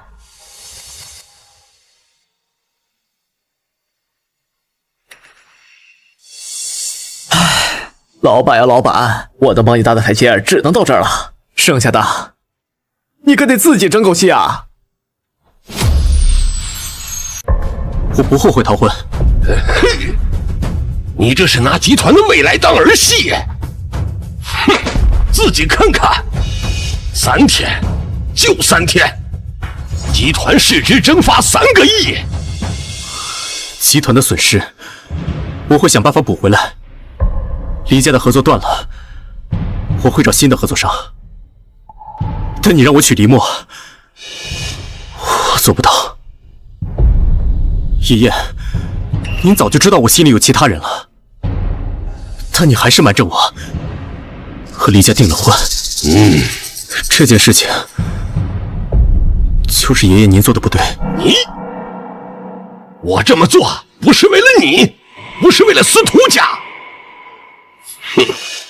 3年前，我们在江城一家偏僻的医院找到你，你车祸重伤。问你失踪了1年，发生了什么，你就是不肯说。醒着的时候就盯着窗外发呆。医生说你是情绪崩溃自伤，结束治疗后回到了司徒家，还是整日的失魂落魄。直到后来有一天，你突然说要搞钱，越多越好。当时我在想，你失踪这一年让你成长了不少，心里呀别提有多欣慰。可后面你越来越极端，脾气也变得乖戾偏执，为了抢项目不择手段，不惜得罪老客户，连时事点评你的媒体你都不放过，甚至有的时候我都要让着你3分。爷爷，那个时候我确实做了很多错事。让你开口了吗？就这样3年过去了，你把司徒集团的版图扩大了1倍，事业上确实让我挑不出错，但我知道你心里从来没有开心过一天，说行尸走肉也不为过。直到1个月前，你终于活得有点人气了，我还好奇是谁改变了你，结果你是活得有点人气了，可竟然大逆不道到逃婚，你连司徒家的脸面都不顾了。爷爷，跪下，说，那个让你连婚约都敢逃的女人到底是谁？我不知道，你说的是谁？竟然给我装傻！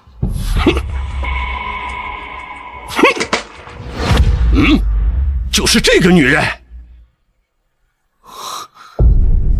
这个女人不就是当年照顾你，和你有段恋情，最后又突然甩掉你的洛西吗？现在突然回来，是不是见你功成名就，想勾引你了？你以为你瞒着我，我就什么都不知道？黎墨这孩子心善，还替你打掩护，说你们只是朋友，还说只要结婚，你心里装着谁都不重要。可你是怎么对人家的？你一面没露就逃婚了。你有想过黎墨一个女孩子怎么应对那些流言蜚语？你让那些名门望族怎么看待她？那也比耽误她一辈子强。我看你是被那个洛西迷得鬼迷心窍了，我今天就让他滚出江城。爷爷，你不能这么做，他没有做错任何事情。没做错任何事儿？那你告诉我，为什么黎墨跟我说你在实施一个报复洛西的计划，计划实施到最后，反而把自己都搭进去了？你什么？我没有想过跟他有任何可能。爷爷，你放心，本来就没有什么可能。3年前他跟你分手，不就是因为你是穷小子一个吗？你都知道，你查过？我根本不用查，这种女人我见多了，嫌贫爱富，唯利是图。现在你成了司徒集团总裁，他又叭的凑上来，不是贪财拜金是什么？如果他真是这样就好了，他比以前更加瞧不上我。再说了，嫌贫爱富怎么了？人的本质不就是趋利避害吗？想要优渥的生活没什么错的。如果可以的话，我愿意用钱一辈子把他绑起来。你，还说不是因为他逃婚的？我骗不了你，我也骗不了我自己的内心。你是铁了心的要和这个洛西纠缠不清了，是吗？我只是想要3年前的事情有个有始有终的交代。为了儿女情长，把自己折磨成这样，也不知道你随了谁。对不起，爷爷，我辜负了您的期望。对不起我什么？我只是心疼你这3年的成就，为了一场逃婚全打了水漂了。我知道，但我认了。哎，好了，我跟你没什么好说的。你这个倔脾气啊，我也劝不动你。但李默这孩子，你必须去亲自赔罪。这个歉，你必须去道。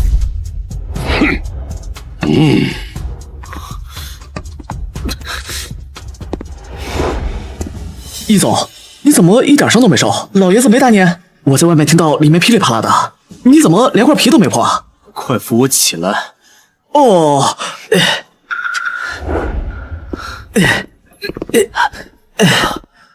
易总，你猜猜刚才谁给你打电话了？是洛曦小姐。她有什么事？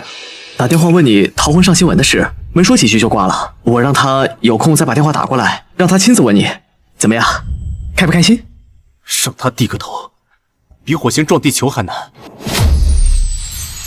你是怎么回事？为什么现在才把手机给我？易总，刚才你和老爷子那场面，那气压，我记得来吗？他居然给我打电话了，这还是3年以来重逢的第一次给我打电话。某人不是说跟洛小姐以后再也没有任何可能了吗？怎么现在自己打自己的脸？少跟我贫嘴，你不懂。行，我不懂。放心吧，洛小姐肯定会再打过来的。去帮我把西装熨好。你要出门？快去！去。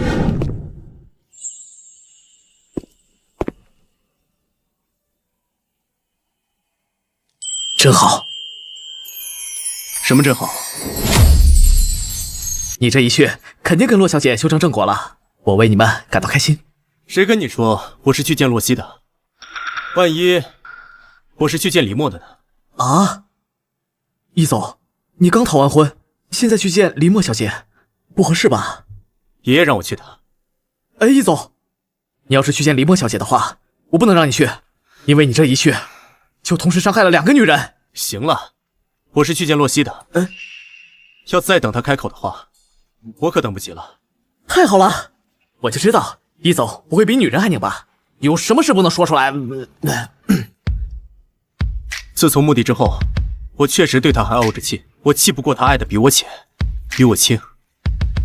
可是，爷把这3年经历给我讲了之后，我突然才发现，我熬了3年，行尸走肉的活着。我发现我不是在恨洛曦，我是在跟自己过意不去。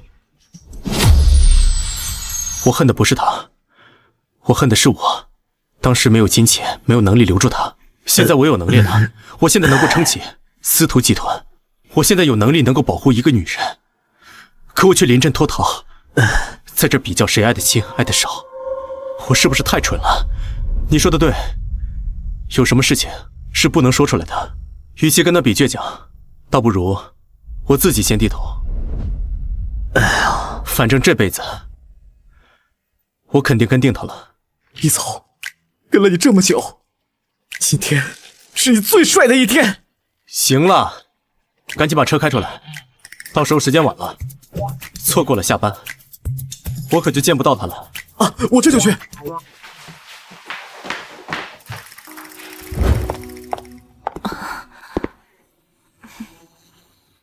见面连个招呼都不打，就这么不想见我吗？转过来。有什么事吗？有什么事吗？现在连名字都不称呼了，这就是洛小姐的礼数。易总，我还有事情。易总，阿泽这个名字是不是被你忘得一干二净？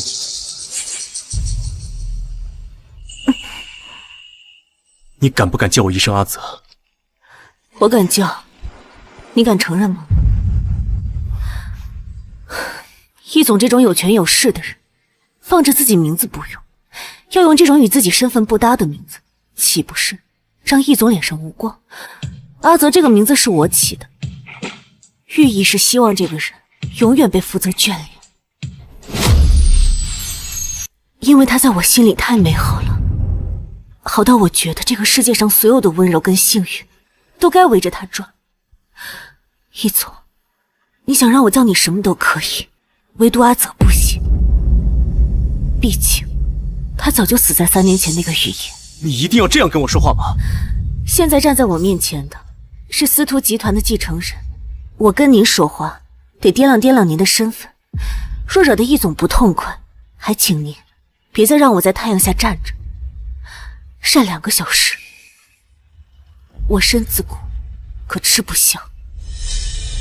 那你就在这太阳下站着，什么时候我觉得站够了，什么时候我告诉你。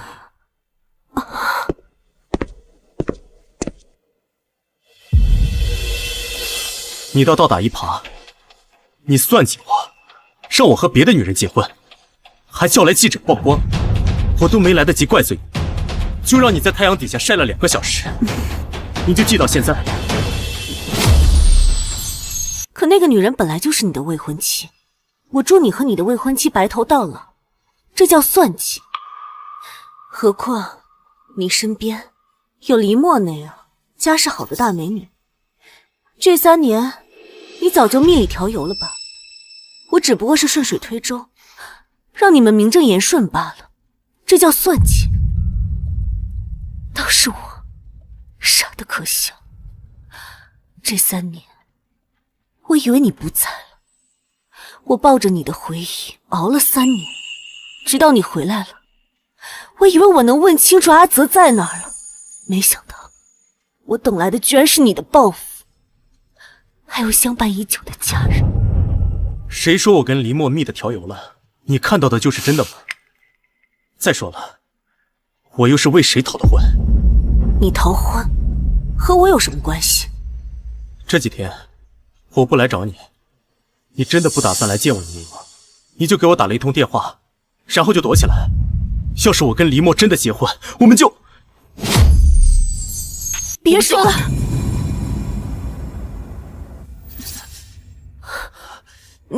你怎么回事？没事。这是谁干的？你关心吗？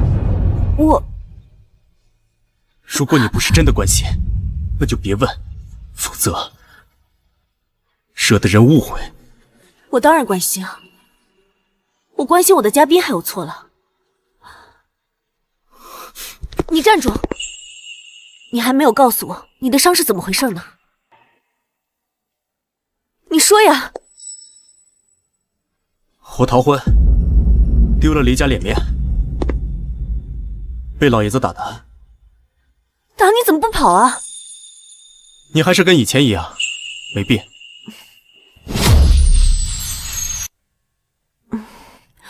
那个，你怎么不去医院啊？去了医院，还怎么能出现在这儿，患上你几句关心啊？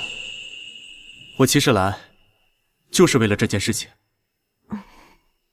我想让你陪我去医院。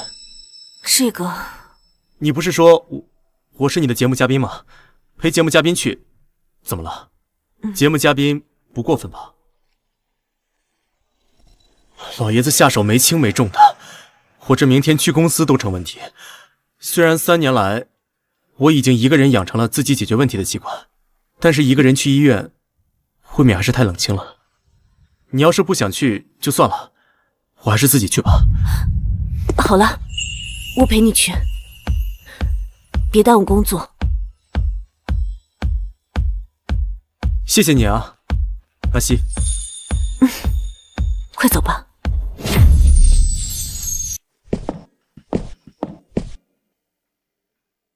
你先坐着，我去挂号。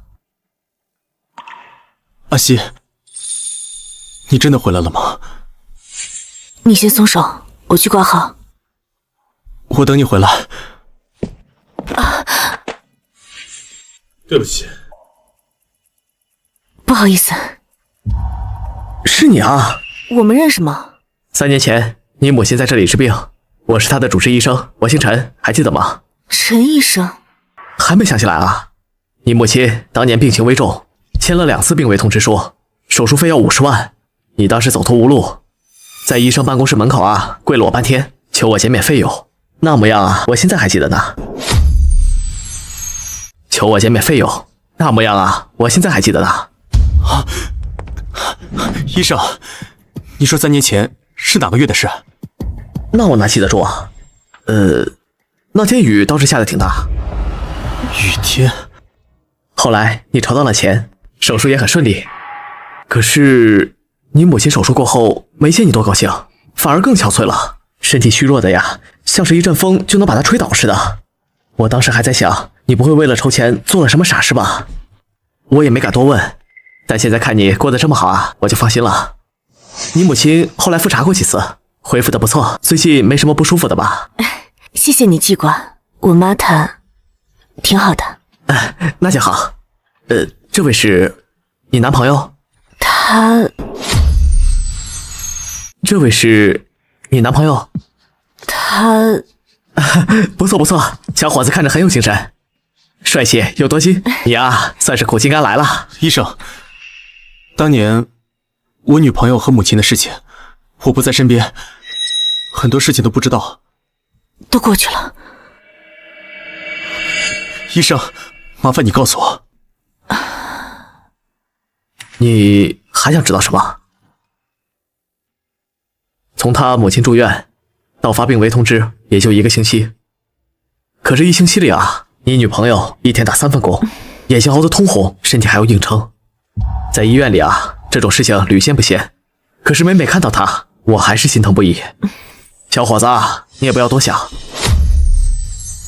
小伙子啊，你也不要多想，这筹钱的法子是什么我不知道，但我知道至亲将死，举目无望是什么滋味。至亲躺在病床上奄奄一息，而家属在医院门口对着天空，对着老天爷做一颗头，求个活命的机会。这种事情我看了20年，没经历过的人根本不知道是什么滋味。原来当年洛西突然嫁给有钱人，不是贪慕虚荣，她是为了母亲的手术费。那些我以为的背叛抛弃，全是她走投无路的选择。该说的我都说了，小伙子，你女朋友是个孝顺的人，这份心性啊绝对错不了。你以后啊一定好好对人家，千万不要辜负她。谢谢医生。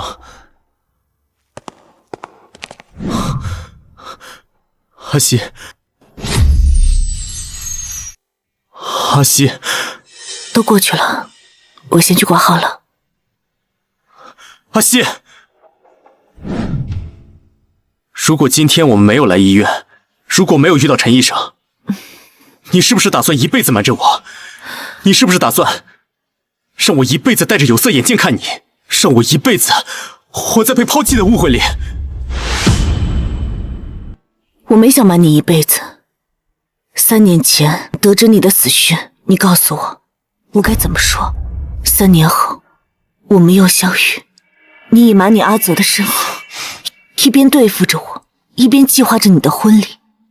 你告诉我，我该怎么说？每次我想说出来的时候，你都把我堵得死死的，你的每一句话都像刀片一样在伤害着我。无时无刻不提醒着我你是怎么样的人，我该怎么开口？对不起，对不起，是我的错。阿西，对不起，对不起，是我的错。到现在，我也想问问你，司徒逸，就算当年是我有错在先，是我先甩了你，让你一个人在雨里出了车祸，但是在我们相遇之后，你也不该像那样一直羞辱着我。在你有未婚妻的情况下，你凭什么让我做你的情人？凭什么辞退我的工作？凭什么伤害岑宇，让岑家官司缠身？你知不知道，岑家是在我最绝望的时候，唯一给我帮助的人，是他们让我妈走出鬼门关，让我支撑到现在，让我们安稳的生活。可你呢？你去哪儿了？你那个时候应该在筹备着你的婚礼，一边又在想着怎么对付我、报复我，让我痛苦吧。阿西，我和李某订婚，是爷爷瞒着我的，我也是后来才知道的。我以前以为你真的是爱慕虚荣，因为这3年你从来没有想要回来看过我。我还以为你早就忘掉过去了呢。我真的从来没有想过要伤害过你啊。那岑家呢？当时我问你，你是不是和岑宇结婚了？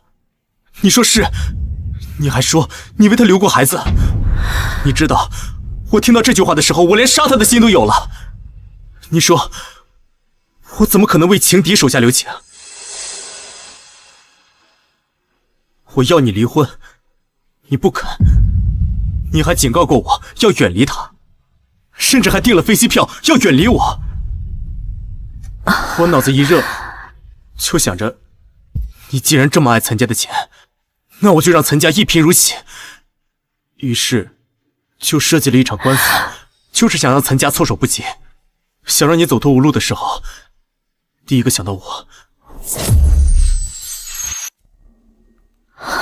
阿泽，你过去不是这样的，你好可怕，你为什么会变成现在这样？阿西，别怕我，我真的只是太害怕失去你了。会不会有一天，你也像对付岑宇一样对付我，把我逼到绝境，让我无处可躲？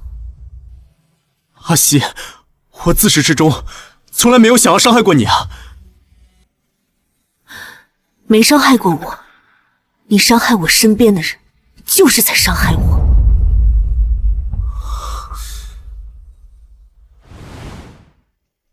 这3年，我经历了很多，脾气也改变了很多。我连我自己什么样，我都已经不知道了。可是我唯一清楚的是，我再坏，我再可怕，我再不择手段，我也不会再伤害你的。阿西，你还想让我怎么办？我真的只是不想再失去你了。司徒一，别叫我司徒一，我还是更喜欢你叫我阿泽，像以前那样。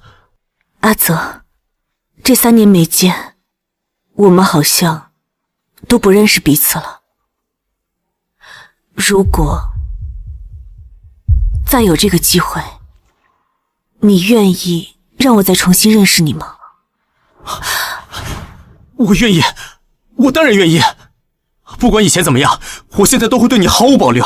明明我还在为他的不择手段感到后怕，可转念一想，这3年我又何尝不是变了？我也不择手段算计过司徒一，甚至还连累他司徒家市值蒸发了3个亿。这件事他却自始至终一句话都没有提过，没有指责，没有报复。不管怎么样，先走一步看一步吧。至少现在我愿意再相信他一次，也该给彼此一个机会，看看能不能找到一些曾经的影子。阿西，这3年我保证会一点点的告诉你之前发生了什么，我会一点点的让你重新了解我，像以前了解的那样。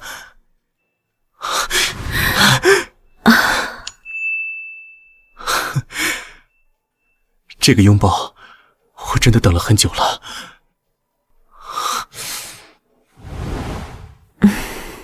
我们之前闹得这么不愉快，我还以为这辈子都不会再有机会了。好了，说这么多，我都饿了。那去我家，我给你做。看来你说的要了解我，都是哄我的。走吧。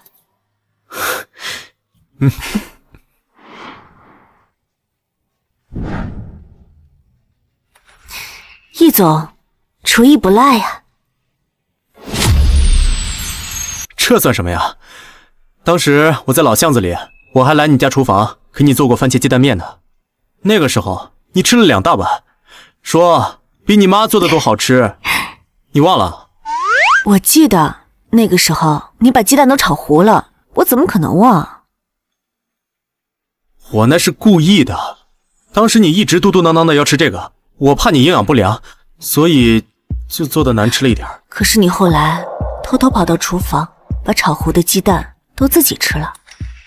你都知道？我那个时候就想，怎么会有你这么傻的人，宁愿自己受苦，也怕别人吃不到好吃的。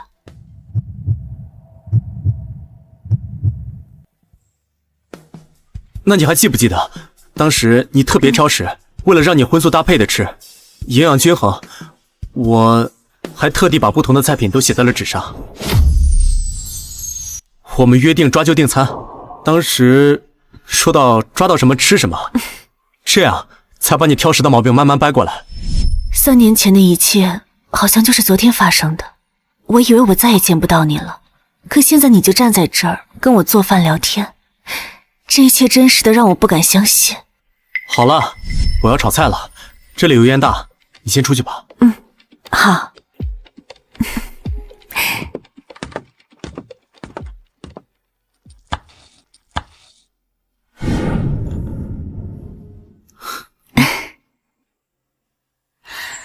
怎么了？我想到一句话，说抓住一个人的心，要先抓住他的胃。我那个时候从海边把你捡起来，我当时就想赶你走，可没想到你做饭这么好吃，我就想再收留你10天，10天之后再把你赶出去。可没想到，我当时知道你不太喜欢我，但是我还是厚着脸皮不走。当时我失忆，还加上受了伤，我这个伤肯定是人为的，一看就是人为的，我就还以为有什么仇家盯上我了。再加上我没钱，我也不敢抛头露面，也不敢去医院，所以就只能在你这儿跟你虚以委蛇。我就在你这边帮你干点体力活，然后时不时的在你面前脱下外套，跟你搞暧昧，希望能够多待上几天。原来是这样，我原本以为你只是失忆，可没想到你这些都是演的。你不该告诉我这些的。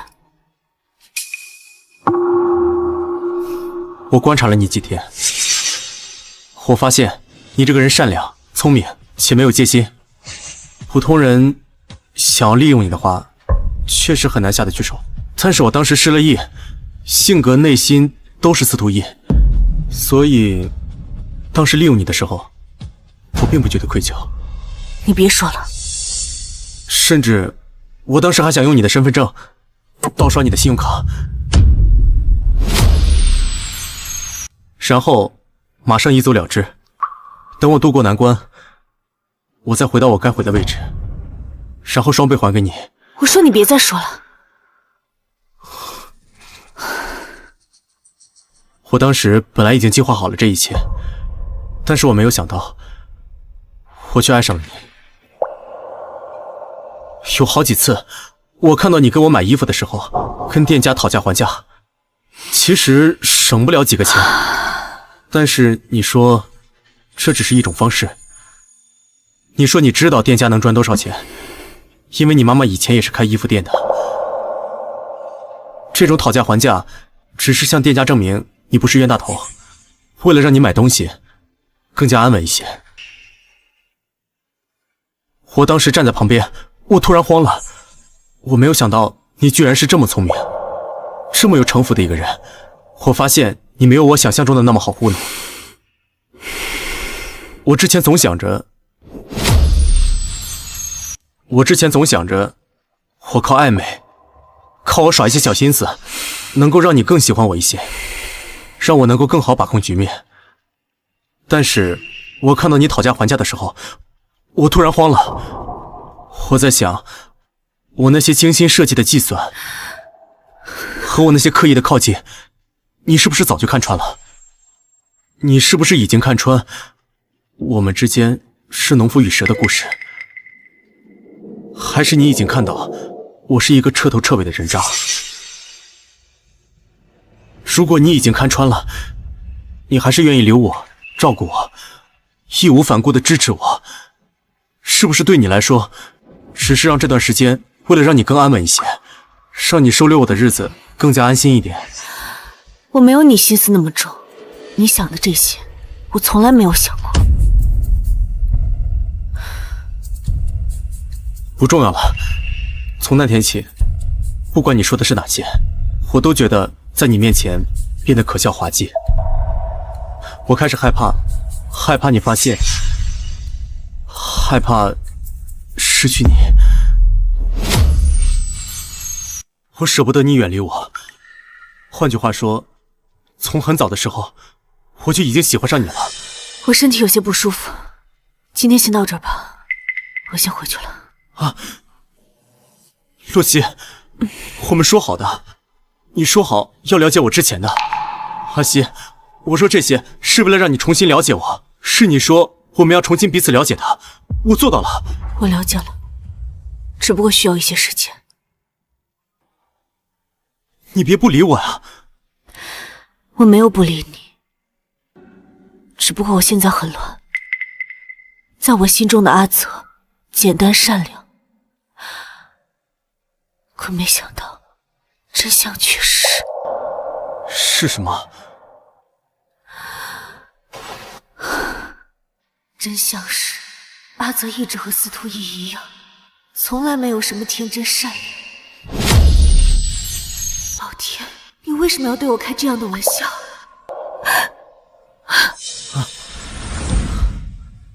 对不起，阿曦，我知道错了，你打我骂我都可以，但这些真相我必须让你知道。既然你选择和我在一起，我必须得让你知道全部事实，不管好的坏的，你都得认。你凭什么觉得我会接受你的一切？那些谎言算计，我怎么接受？我甚至觉得我从来都不认识你啊！我不要我不认识你，我要你爱我。阿曦，刚才你就当做开玩笑的，你就当做什么事情都没发生过，好不好？我现在觉得我后脊发凉。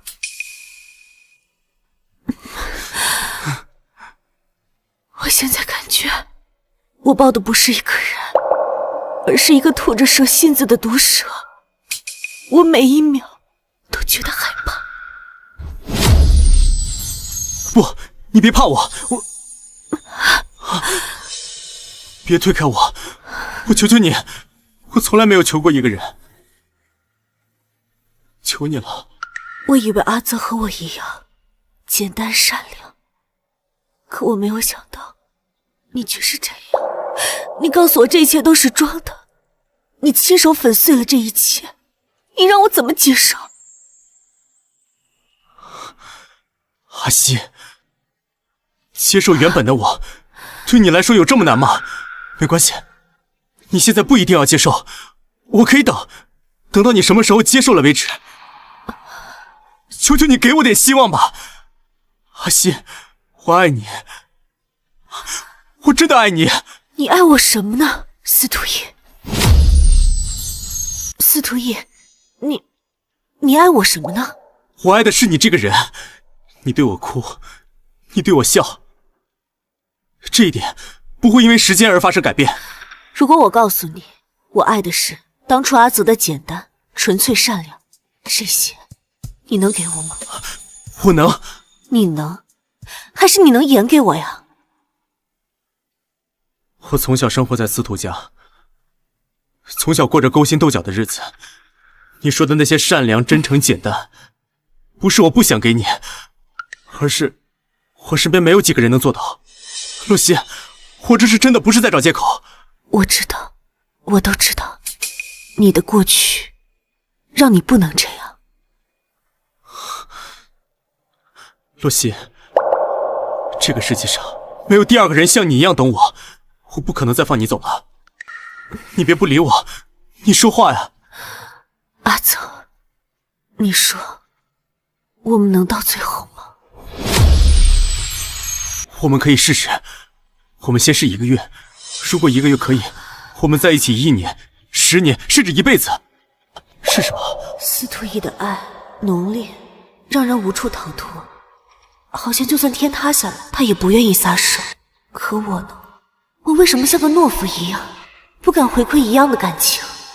我到底在怕什么？我答应你。西西，这次你答应了，我就再也不会放你跑了。快接电话吧。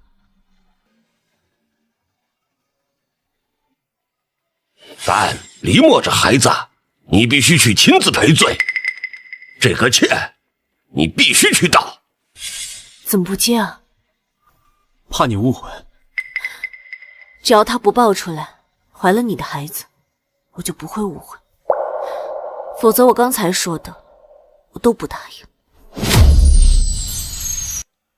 那我可不会给你后悔的机会。好了，我先回去了。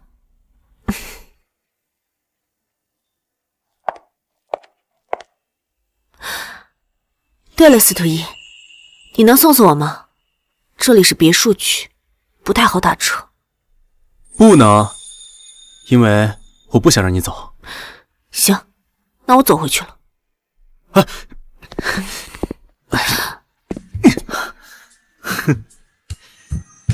你干什么？走回去干嘛？跟我去卧室还差不多。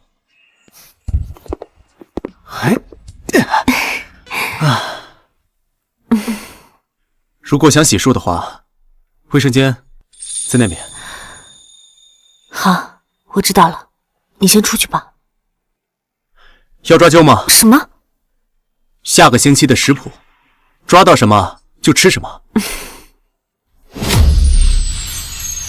能不能先不抓了？我想先吃上一桌满汉全席，带我吃些好吃的。好，听你的。你会不会觉得我很作啊？你为什么这么说？你堂堂一总，今天对我低三下四好多回了，现在又要给我做饭，这样想起来，我是不是挺难伺候的？不像别的情侣，每天甜甜蜜蜜的，不像我又哭又闹。那你有没有想过，我们因为一桩误会，整整错过了3年在一起的时间，甚至重逢后，我还如此怨恨你，化作阿泽的弟弟来戏弄你。我们兜兜转转，最后好不容易才在一起。你说要是作的话，那我跟你半斤八两。那这样说起来，还是你假扮成阿泽弟弟更作一点，就知道欺骗我。那你不是也被我骗到了吗？其实那天你在太阳下中暑的时候，我就已经后悔了。我明明知道你在意我，我却还是拿那些目的的事情来逼你。现在想想，是我害你这么痛苦的。你问我是不是看到你痛苦，我就开心？你说呀。算了，还是去给你做满汉全席吧。等等，房间太大了，我一个人挺害怕的。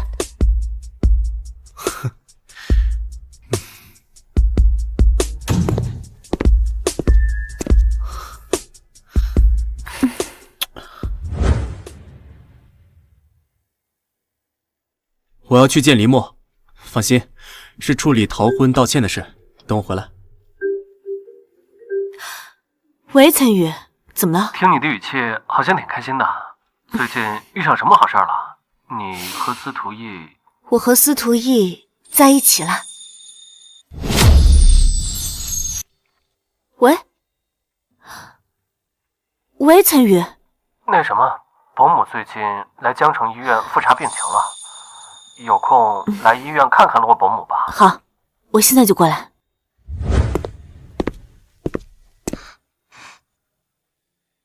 黎墨，婚礼的事情我很抱歉，逃婚给你和黎家带来的损失，我会尽我的全力去弥补你们。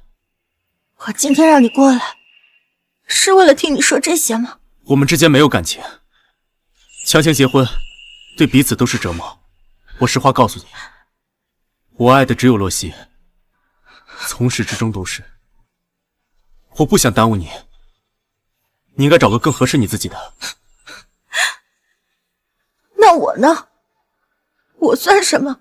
我是你跟洛曦感情的助燃剂吗？李晶，是我让你们的感情死灰复燃，你让我怎么甘心？李默，你根本就不了解我，你喜欢的只是我的身世、名声、背景，你何必再这样坚持呢？这些东西，别的富家子弟一样都有，可我偏偏围着你转，你还不明白吗？那个洛曦有什么好的？他就了解你吗？你们分开了3年，在一起的时间又有多久？你凭什么认为你们这种缝缝补补的感情就会牢固？李默，你越界了。越界？在你心里，我连提他的资格都没有，是吗？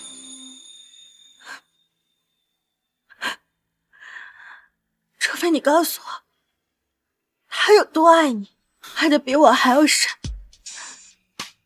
我就彻底放下你，绝对不会再打扰你。你告诉我，你一字不差的告诉我。感情的事情说不清楚，我爱他，他爱我，这就够了。够了，是你没有被他坚定的选择过吧？其实你心里也没有底，怕他没有那么喜欢你。你说他没那么爱我，那是因为你根本就没有看到过他为我担心的样子，你没有看到过他为了找我的时候有多执着。我拿墓地逼他的时候，他吓得都要哭了，他还是没有放弃我。你说这不是爱我吗？我自私狭隘，阴暗狡猾，他知道我是什么样的人，但是就连这样子，他也没有想过要放弃我。你说他不是爱我吗？这世界上再也不会出现第二个人像洛曦一样爱我的人。我们之间的感情比你想象的要牢固，你不用想着来拆散我们。我今天过来就是为了跟你说清楚，我们之间到此为止吧。司徒一，你难道要为了这个洛曦对我一丝情意都不留吗？一句人话都不肯说，你以为你和洛曦能够安安稳稳在一起吗？你以为你们能够长久吗？你今天就这么走了，你一定会后悔的。司徒爷爷知道你为了洛曦逃婚，又劝不动你，今天一早就已经去了江城医院找洛曦。他老人家怎么可能容忍一个女人毁了司徒家的联姻？我本来想着告诉你，但你今天对我如此冷酷无情，我凭什么要告诉你？就让你蒙在鼓里，让你和洛曦永远不得善终。阿西，我这边刚处理完，你想吃什么？我去买。什么？你在医院？洛曦在医院啊，我们一起去看看吧。放心，我绝对不会打扰到你们二位。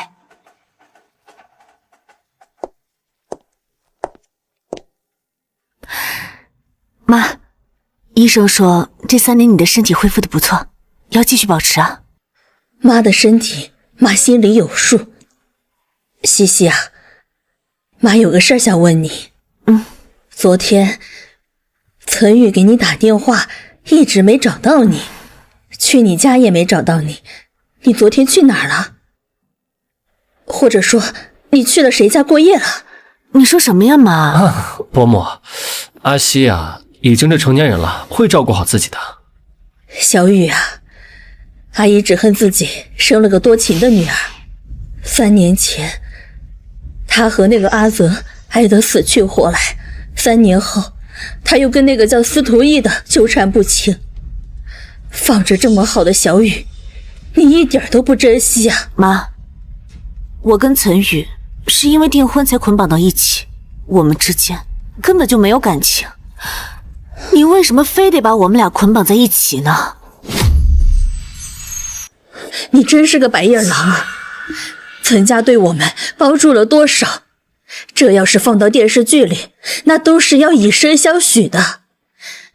你可倒好，不但不改进，还挑三拣四的。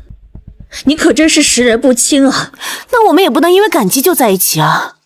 这对岑允不公平，对我也不公平。更何况，我已经有喜欢的人了，就是司徒逸。原来我孙子这么受欢迎啊！你是谁呀？你怎么能随随便便的进别人的病房呢？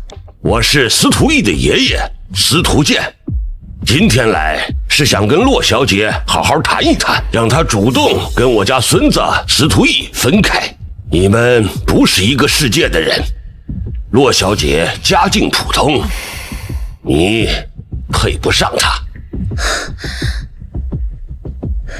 你个死老头子，你说什么呢？什么叫配不上？我女儿那是值得最好的，我们才不稀罕呢。洛夫人果然好骨气，我知道你一个人含辛茹苦养大女儿，不是让她便宜给穷小子的。所以我承认你女儿值得找更好的。我现在有一个让她少走10年弯路的职业机会，只要洛小姐点头跟逸儿分开，我就把这个职业机会交给你。这个司徒逸是什么来头？乖女儿，你什么时候认识这种财大气粗的人呀？妈怎么从来没有听你说过？妈，其实司徒逸就是……保姆，关于司徒逸的身份，我早就知道了，只是一直没想好怎么跟您说，怕您听了生气。这到底是怎么回事啊？我出去给你们买点吃的吧，洛西会跟您解释的。妈，行了，你先在床上好好休息休息。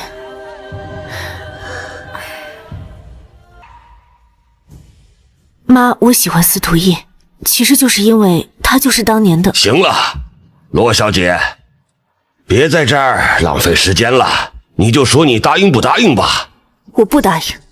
罗小姐，别急着拒绝我。我查过你母亲的病历，3年前做完手术，病情一直迟迟不见好转。不是你照顾母亲不尽心，而是跑遍医院，一直没有找到合适的治疗方案，最后也只能保守治疗，对吧？我在国外认识一批很有资历的医疗团队，他们商量过你母亲的治疗方案，有望彻底根治。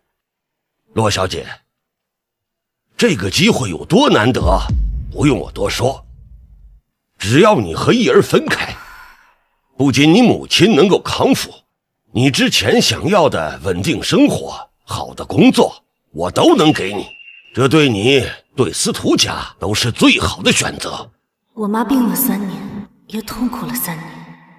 这3年里，她每天睁眼第一件事就是吃药，5颜6色的药品装了满满一抽屉，什么好吃的都没吃过。楼下的老太太每天早上跳广场舞，她只能坐在窗边看着，连下楼散步都是奢望。我每天看到她这样，心里像被刀割一样疼。我何尝不想让她快点好起来，可让我跟司徒逸分开，我又怎么甘心？女儿啊，妈熬了3年，这个病啊，很多时候妈真是想一死百了，省得拖累你。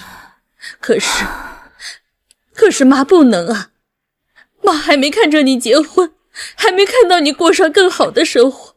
你从小就是一个聪明的孩子，学习比任何人都努力，你能够更好，你能够比别人更优秀，比别人赚更多的钱，你不应该止步于此。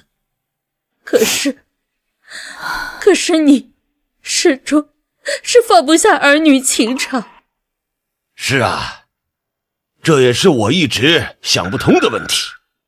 怎么会有人傻到为了爱情放弃唾手可得的利益，还有能让自己和家人彻底翻身的机会？洛小姐，别犹豫了，告诉我，你的选择到底是什么？你难道就不想知道洛曦会选择什么吗？听你说洛曦会坚定选择你的时候，我差点就信了。怎么，现在不敢听了？怕他不会选择你？我知道，这个选择很为难，一边是母亲能够康复的机会，一边是和爱人的相守。换做我，恐怕也找不到更好的选择。这样吧，我不逼你说出答案，但是我会给洛小姐3个数，在我倒数到1的时候，只要洛小姐出声，无论你说什么，我就当是你答应和我孙子分手了。3、2，就算他会选择你，我也绝对不会祝福你和洛曦的。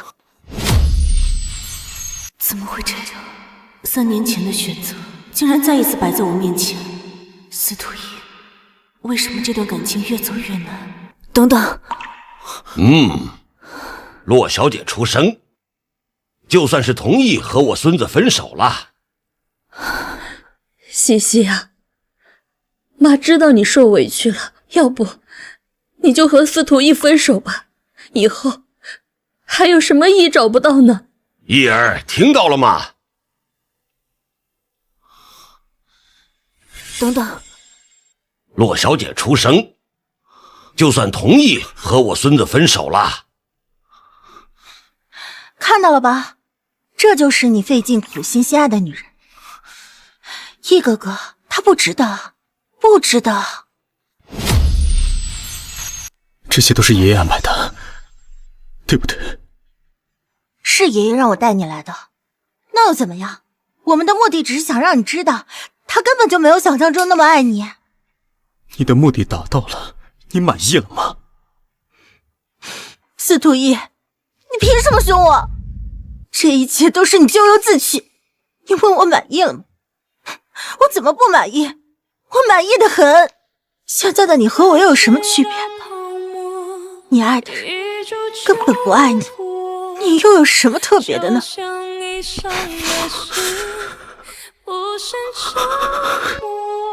即便是爷爷故意逼迫阿西，故意对他施压，可我还是忍不住疼惜，忍不住想让他能坚定地选择我一次，哪怕一次。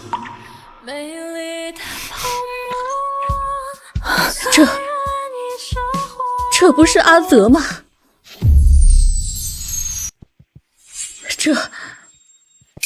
这不是阿泽吗？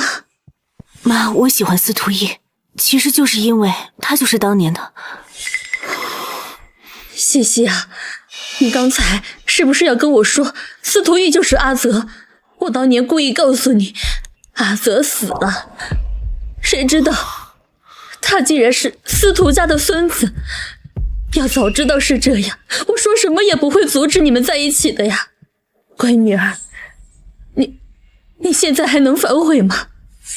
什么诱惑都比不了和司徒家的孙子在一起啊。阿泽，你还认识伯母我吗？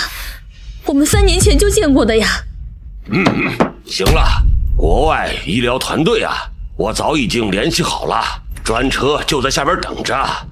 时间不早了，洛夫人，随我走吧。这就要走了吗？女儿啊，你们好好聊，你一定要好好的留住这个金龟婿呀！你们好好聊啊！司徒一，别说了，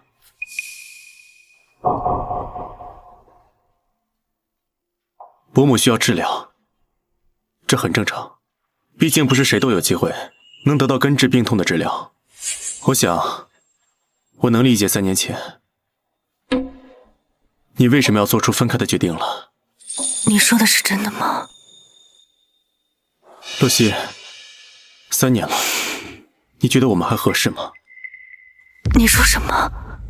这几天我们一直在聊过去的事情，已经没有新的话题了，所以只能拿过去的事情翻来覆去的说。其实我们心里都知道一个事实，那就是我们早就已经不合适了。算了吧，洛曦。算了，你再说一遍。我说，我们算了吧。破镜难重圆，我们回不去了。不，我不信。不信？别天真了，洛曦。我是司徒家的独孙子，你知道我是什么样的人，阴翳偏执。昨晚我向你坦白的那些话，不过只是冰山一角罢了。你不会真觉得我会向你吐露心声吧？我这个人，我自己说的话哪句是真的，哪句是假的，我自己都说不清楚。你还傻傻的以为我会对你付出真心吗？我来到这个世界上，从来不是谈情说爱的。我有我的事业要拼，我有司徒家的事业要扛。你不会真觉得我对你付出这么多是真的喜欢你吧？那不过只是男人无聊时的打发罢了，只是发泄一下生理需求而已。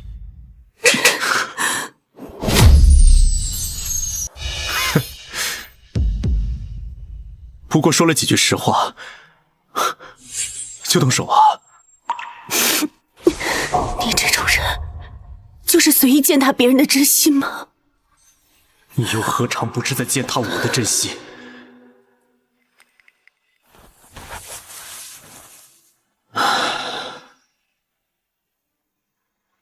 我这里有50万，当年你为了50万难成这样，和我断绝了关系，我很同情你。这一次，我们也拿着50万，结束这段关系吧。拿着吧。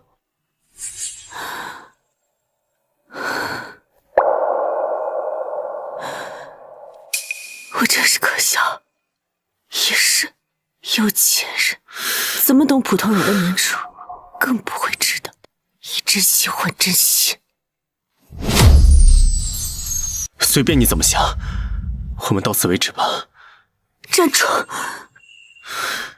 你还想干什么？你说的分手，我不同意。除非你跟我玩一个游戏，我在纸条上写分手和不分手2个字，我们抓阄决定，抓到就是我们最终的结果。3年前是我抛弃了你，公平起见，这次选择权交给你。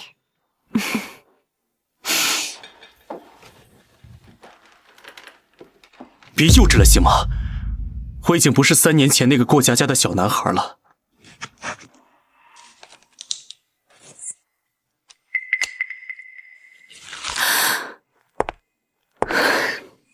你选一个。玩啊？怎么不敢玩？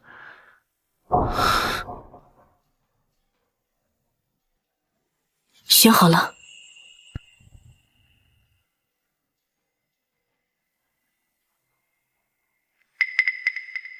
不再换了吗？不换了。那你打开吧。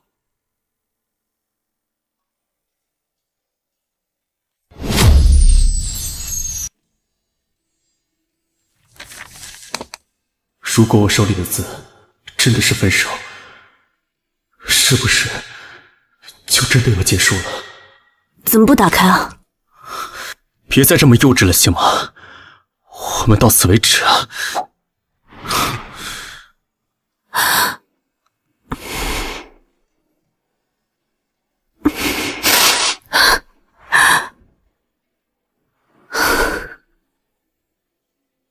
我写了2个不分手，原本以为他会打开，我们还能一起并肩作战，结果他连打开的勇气都没有。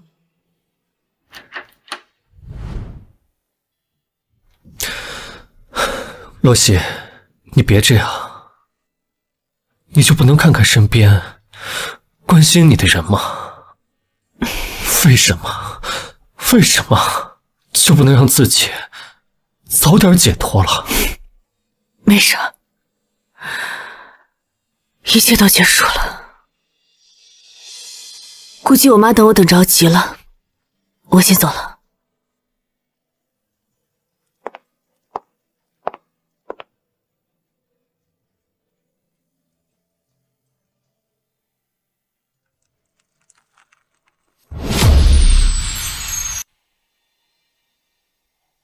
岑宇，怎么，家里官司搞定了？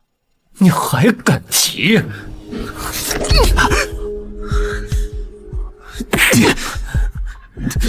你伤害我最在乎的人，就是在伤害我。别他妈惹老子！我就纳闷了，他明明知道你是什么样的人，为什么还会和你在一起？哦，你呢？你又做了什么？你让你爷爷来医院羞辱他，你还在一边看戏，怎么样？在门口看戏，爽不爽？看着自己的女人被这么羞辱，你就这么无动于衷吗？你都看到了？我不仅看到了，我还看到林墨，就凭三言两语的挑拨，你就信以为真了，就认为洛曦她不够爱你。你是傻叉吗？你给我闭嘴！你懂什么？司徒叶，我告诉你，你就是个懦夫，连保护自己女人的勇气都没有，还有脸在这儿跟我横。司徒叶，你要是真的在乎洛曦，就去跟你爷爷去对抗吧。可你呢，在门口连个屁都不敢放，眼睁睁地看着洛曦独自面对你爷爷的逼迫，他被羞辱的连头都抬不起来啊！怪不得你对付我们家的手段会如此龌龊。你们司徒家都是一路货色。你给我闭嘴！你除了会和洛曦置气，让他受委屈，让他不知道你什么时候真心，什么时候假意，你还会做什么？啊，说啊！你就仗着洛曦喜欢你，就从来不珍惜他吧？那3年是我陪他走过来的，但偏偏抵不过你作为阿泽和他相处的那半年。你说说，老天，为什么这么不公平？我看着他思念了你3年，哪怕最难熬的时候，也没忘了你半分。可你呢？就因为林墨的几句挑拨，就计较他够不够爱你。司徒玉，你说，你可不可笑？你说他爱我，那他为什么从来没有坚定的选择过我，哪怕偷偷骗我？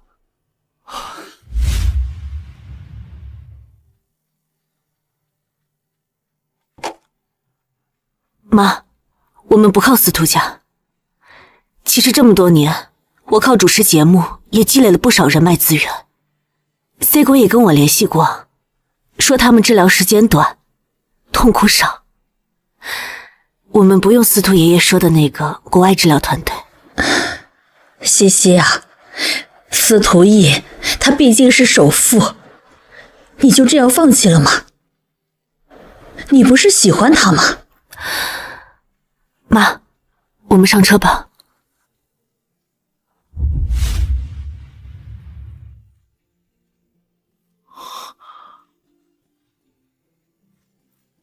他从来没有不爱过你，是你从不肯信任他过一回。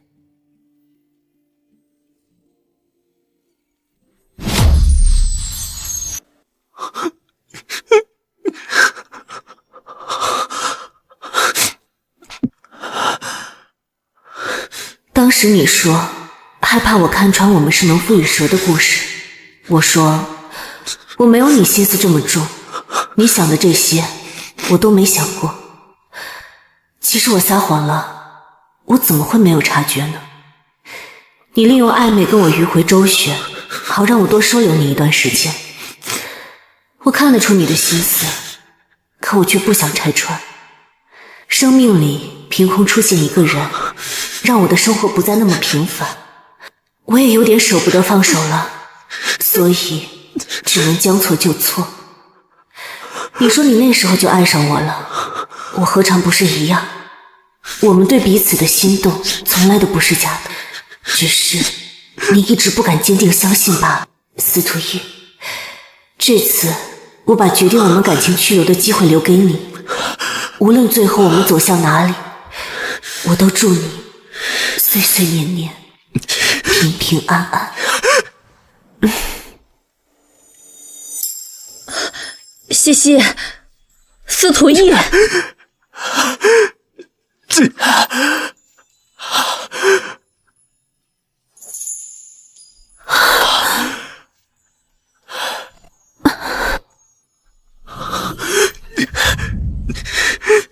这次我不放手，你也不要放手。